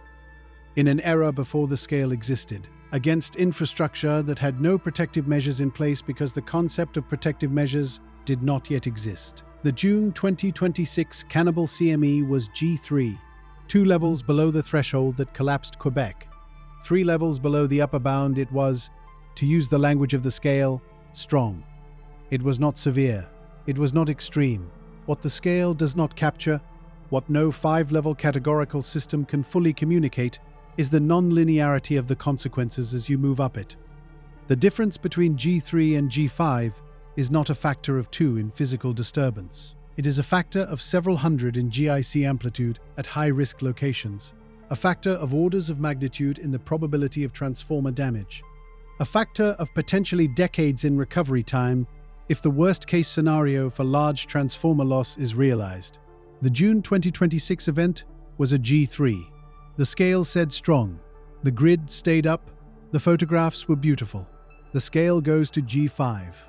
And there is nothing above G5 on the scale, not because the sun cannot produce it, but because the people who designed the scale ran out of numbers. To understand what kind of sun produced the June 2026 Cannibal CME, it helps to understand what that sun had been doing in the months before June. Because AR455 was not an anomaly in a quiet year. It was a data point in a year that had already, by June, demonstrated repeatedly what a solar cycle in its declining phase, but still operating well above historical averages, actually looks like on a week-by-week basis. The story of early 2026 belongs primarily to a single sunspot region. Active region 4366. AR4366 emerged on January 30th, 2026, appearing at the sun's northeastern limb and beginning its 2-week transit across the Earth-facing disk. It was immediately apparent that this was not a routine active region. Within 24 hours of emerging into view, it had begun producing C-class flares in steady succession. By January 31st, forecasters were watching it closely. By February 1st, it had earned the full attention of every operational space weather center on the planet. On February 1st and 2nd, AR4366 produced what one space weather analysis site described without obvious exaggeration as a frenzy. Over a 24-hour period, the region produced at least 18 M-class flares and 3 X-class flares, the largest of which, an X8. One peaked in the early hours of February 2nd UTC. An X8. One is not a routine X-class event. It sits near the upper range of what has been observed in the modern instrumental record during a typical active cycle. It produced R3 radio blackout conditions across the sunlit hemisphere. Satellite operators went into protective mode. Airlines on polar routes adjusted their tracks. The region did not stop. Over the full duration of its visible transit, from emergence on January 30th through its departure around the western limb in mid-February, NOAA's Space Weather Prediction Center documented the following output from AR4 366 alone, 21 C-class flares, 38 N-class flares, and 6 X-class flares from a single sunspot group. In approximately 2 weeks, spaceweather.com called it the most active sunspot of solar cycle 25. That assessment stood through February, through March, through April. Then AR4 366 rotated around to the far side and came back, as sunspot regions sometimes do when they persist long enough to complete a solar rotation, under a new number, continuing its productivity. When it departed for the last time, having spent itself across multiple rotations, the energy budget of that single active region had exceeded the total flare output of some entire prior solar cycles in their weaker phases. Now set that context next to AR4 455. AR4 455. By the time it produced its 3-flare sequence on June 3rd, M9 3 M7 7X1 0 was, by those same numbers, a modest performer compared to what AR4 366 had done in February. 6 X-class flares versus 1, 38 M-class versus 3 in a single day. In the taxonomy of solar cycle 25's most extraordinary active regions, AR4 455 was significant, even dangerous. It was not unprecedented. That is the sentence that matters. In the declining phase of a cycle that was supposed to be comparable to the weakest cycle in 100 years, an active region producing 3 major flares in 10 hours and generating a Cannibal CME was not unprecedented. It was, in the context of the year it occurred, merely another chapter. The solar maximum of cycle 25 peaked in October 2024. What followed was not silence. The activity did not drain away. What followed was a continuation, slower, more irregular, with longer quiet periods between active ones, but still capable on any given week of producing a region like AR4 366 or a sequence like the one from AR4 455 or worse. Solar physicists have noted for decades that the declining phase of strong cycles sometimes produces the cycle's single largest individual events, even as the overall average activity falls. The Halloween storms of 2003 occurred during the declining phase of solar cycle 23. The July 2012 near miss occurred in a period of relative quiet. Individual active regions are not constrained by cycle phase. They emerge, they build their magnetic stress, and they release. What AR4 366 and AR4 455 together illustrate is the operational reality of being in the second year after a stronger than predicted solar maximum during a cycle that broke its own forecast model. You are not in a cycle that is winding down cleanly toward minimum. You are in a cycle that still, 4 months into what should be a declining phase, can produce the most active sunspot in its entire history. You are in a cycle that 4 months after that can produce a Cannibal CME from an anti-Hale region, while forecasters simultaneously watch 9 other active regions for additional major flares. The headline number, maximum past, activity declining, is accurate as a statistical trend. It is misleading as an operational description of what any given week might hold. The sun is not done yet. It was not done in February when AR4 366 lit up the instruments.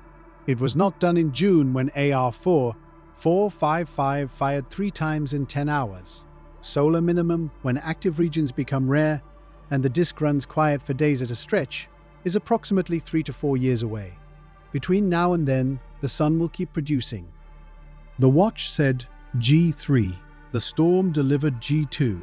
At 1736 UTC on June 5, 2026, NOAA's Space Weather Prediction Center issued a brief operational update. G2 geomagnetic storm levels have been reached following the likely arrival of the anticipated CMEs from June 3rd. The update was terse, factual, and carried none of the dramatic urgency that had accompanied the preceding 2 days of forecasting. In the language of the agency that monitors the sun around the clock, it was a routine status confirmation. Storm arrived, reached moderate levels, continuing to monitor, not G3. G2. This outcome deserves careful analysis because it contains within it a lesson about forecasting uncertainty that the preceding parts of this script have been building toward. And it is a lesson that cuts in both directions. First, the physics of what happened.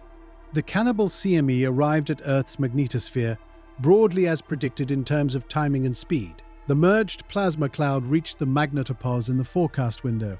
The shockwave compressed the magnetosphere. The aurora pushed southward. People in the northern United States and the British Isles stepped outside and looked up and saw green curtains in skies where they had no business being. All of that was real. What the Cannibal CME carried, the BZ, the magnetic orientation of its embedded field, was not as unfavorable as the G3 scenario required. The southward component of the interplanetary magnetic field, the parameter that determines how efficiently solar wind energy couples into the magnetosphere, was present but not sustained at the depth and duration needed to drive KP to 7 and hold it there. The magnetosphere responded, the ring current energized, the auroral oval expanded, but the coupling was moderate, not strong. The door opened, but not all the way. The storm topped at G2. Now consider what this means and what it does not mean. What it does not mean that the forecasters were wrong in any consequential sense, or that the event was overhyped. A G3 watch is not a G3 guarantee. It is a statement of probability. Conditions were in place for a G3, the watch was the correct operational response, and grid operators and satellite managers who took precautionary measures based on it made the right call. The watch is calibrated to the upper bound of what a CME of this configuration can do. It must be, because the cost of failing to warn against a G3 that materializes is far higher than the cost of warning against one that doesn't. What it does mean, that the L1 measurement, the 15 to 60-minute window in which DSCOR or ACE actually measures the BZ, is the genuine hinge point of the entire forecasting chain. 2 days of orbital mechanics, coronagraph imagery, CME modeling, solar wind propagation calculations, all of it narrows, ultimately, to a single measurement taken at L1, in real time, in the minutes before impact. Everything before that measurement is an envelope of possibility. The measurement itself is the truth. And in the June 2026 case, the truth was G2. This is intellectually honest accounting. The June 2026 Cannibal CME produced beautiful auroras, triggered precautionary responses across the global space weather community, demonstrated the forecasting system operating as designed, and ultimately resolved as a moderate storm. The system worked. The aurora was real.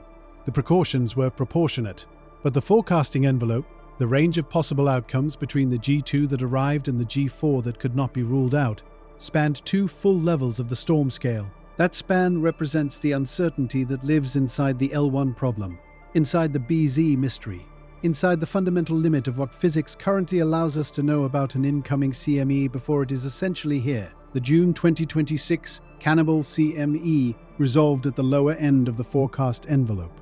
The June 2026 Cannibal CME could, with a different BZ orientation, a persistent, deeply southward field maintained for hours rather than minutes, have resolved at the upper end.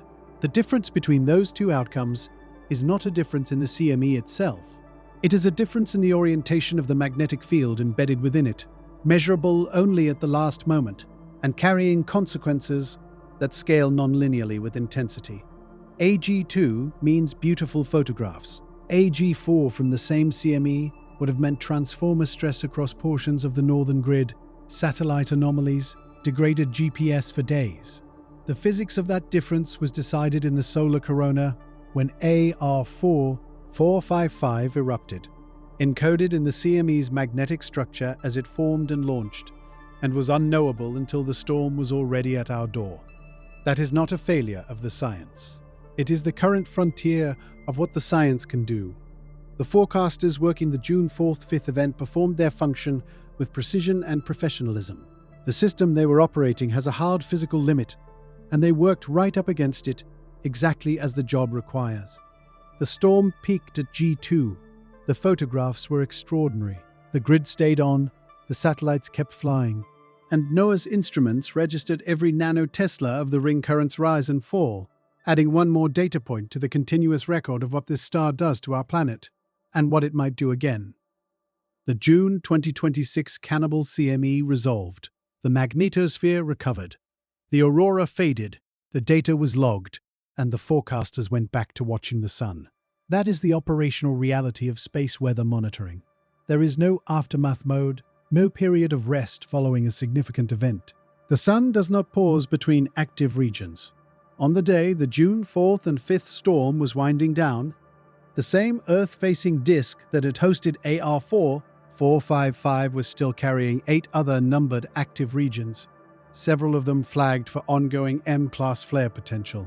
AR4 455 itself, despite having discharged 3 major eruptions in 10 hours, remained magnetically complex.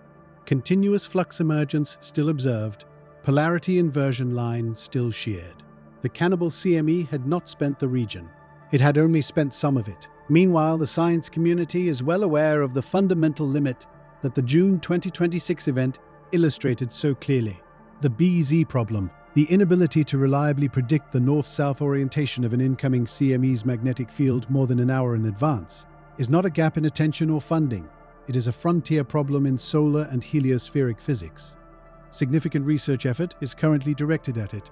One pathway forward involves deploying monitoring spacecraft at position sunward of L1, so-called sub-L1 monitors that would intercept CMEs earlier and measure their BZ with more lead time than the current 15 to 60-minute window. If a spacecraft were positioned 10 to 20% of the way between Earth and the Sun, roughly 15 to 30 million kilometers upstream, it would detect an incoming CME several hours before L1.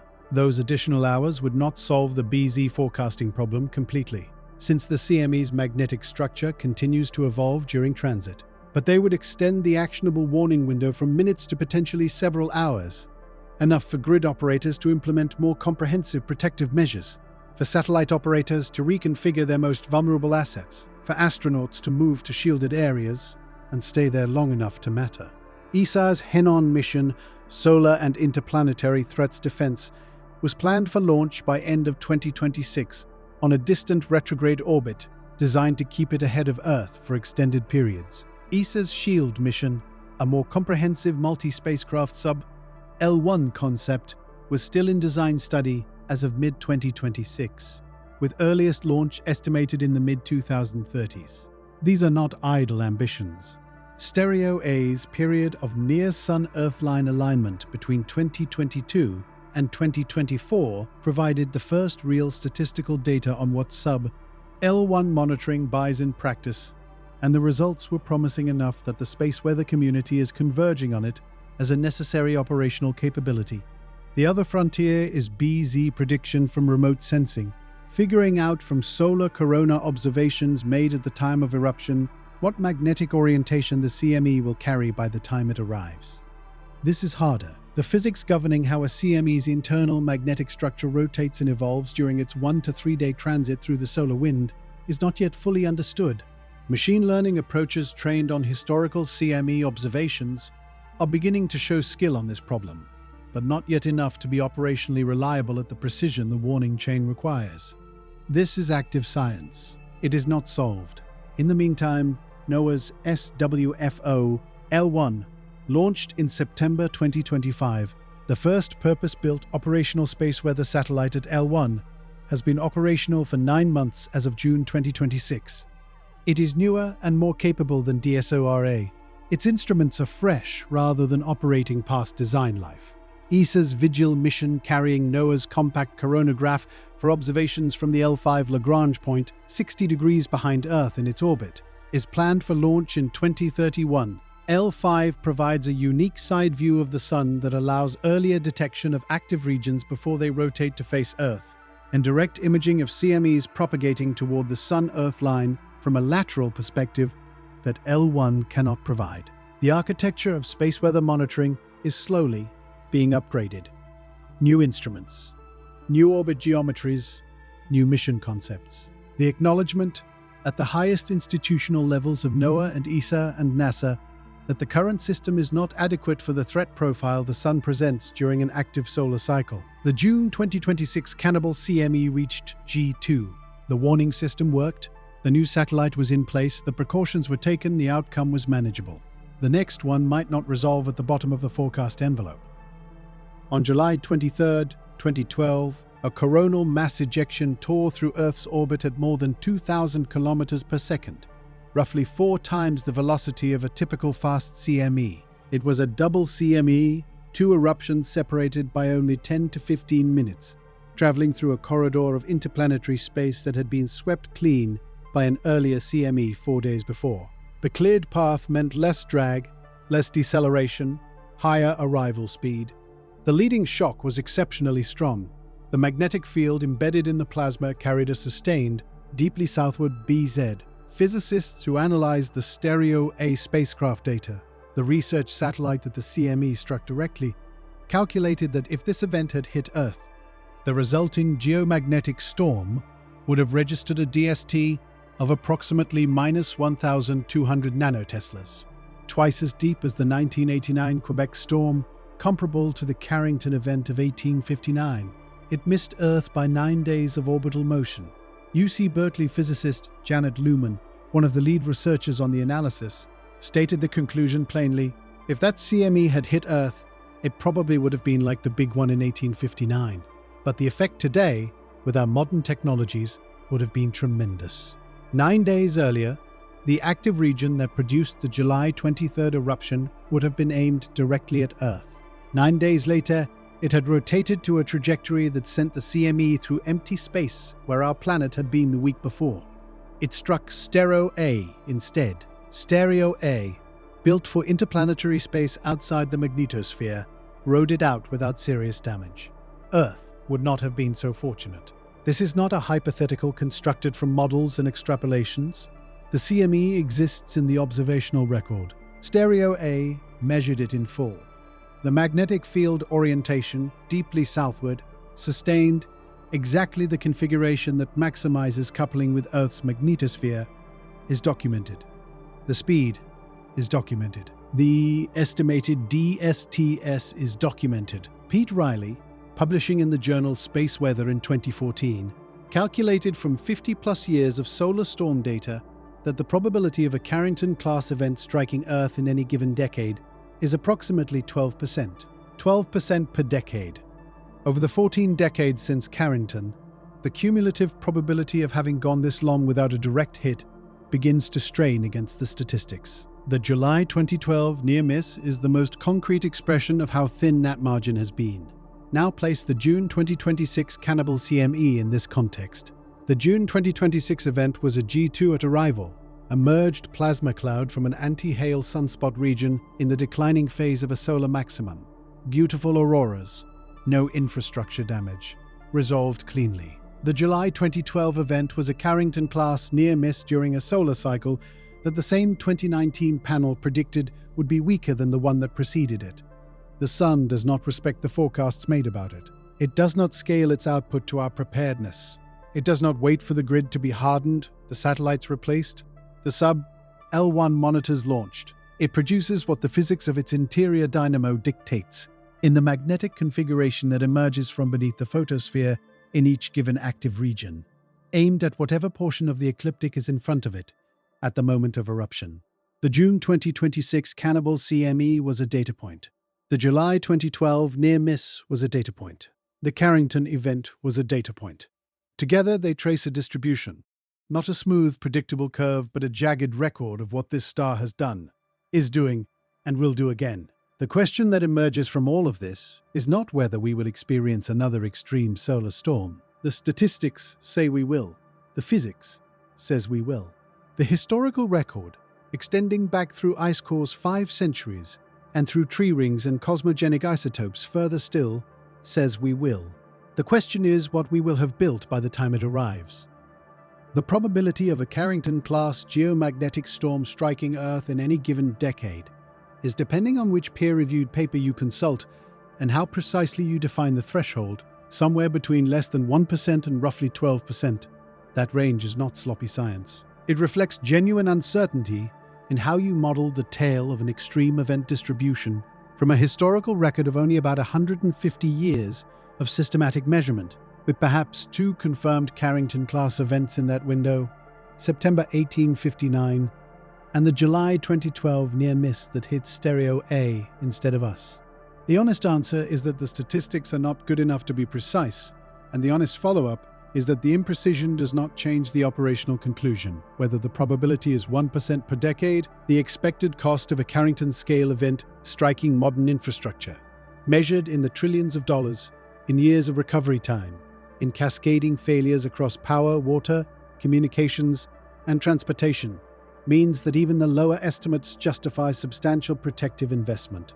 This is the frame inside which the June 2026 Cannibal CME belongs. It was a beautiful event, 3 eruptions from a single anti-Hale sunspot in 10 hours. 2 CMEs merging mid-flight through the heliosphere, the second consuming the first, arriving as something more complex than either one was alone. Green curtains over Ohio, red washes above Yorkshire, blue-purple fringes trembling at the bottom of the display where the most energetic electrons bit deepest into the atmosphere. The aurora photographs were extraordinary. They always are, and underneath the beauty was the physics that produced it. The same physics that produced the 1989 Quebec storm, that produced the October 2024 G4, that produced the May 2024 G5, that produced the July 2012 near miss, that produced, in September 1859, the event against which all others are still measured. A storm so powerful that 2 telegraph operators in Boston and Portland held a conversation on disconnected wires. Powered by nothing but the current, the aurora was pushing through the line above their heads. We have improved our ability to see these events coming, substantially. NASA's SDO takes a full disk image of the sun every 12 seconds in 10 wavelengths. NOAA's GOES satellites log every flare in real time. S, W, F, O. L1 is at L1 with fresh instruments. Sub. L1 missions are in development. The forecasting chain from sunspot observation to operational alert has never been more capable, and we have made genuine progress on protecting what the storms threaten. FERC standards require vulnerability assessments. Some utilities have installed GIC blocking devices. Quebec rebuilt its grid after 1989, and it held during May 2024. The gap between those 2 statements, what we can see and what we have built to withstand, has not closed. It has narrowed. It has not closed. We live on a planet embedded in the outer atmosphere of a variable magnetic star. That star has an 11-year activity cycle that we can track but not fully predict. It produces, at irregular intervals, events that our power grid, our satellite infrastructure, and our GPS-dependent civilization were not designed to withstand at their most extreme. The June 2026 Cannibal CME resolved as a G2. It was the lower end of the forecast envelope. The grid stayed on. The next one will arrive with its own BZ, its own speed, its own timing relative to where Earth happens to be in its orbit that day. The answer to every question this script has raised: what ignited on June 3rd? Why the second CME overtook the first?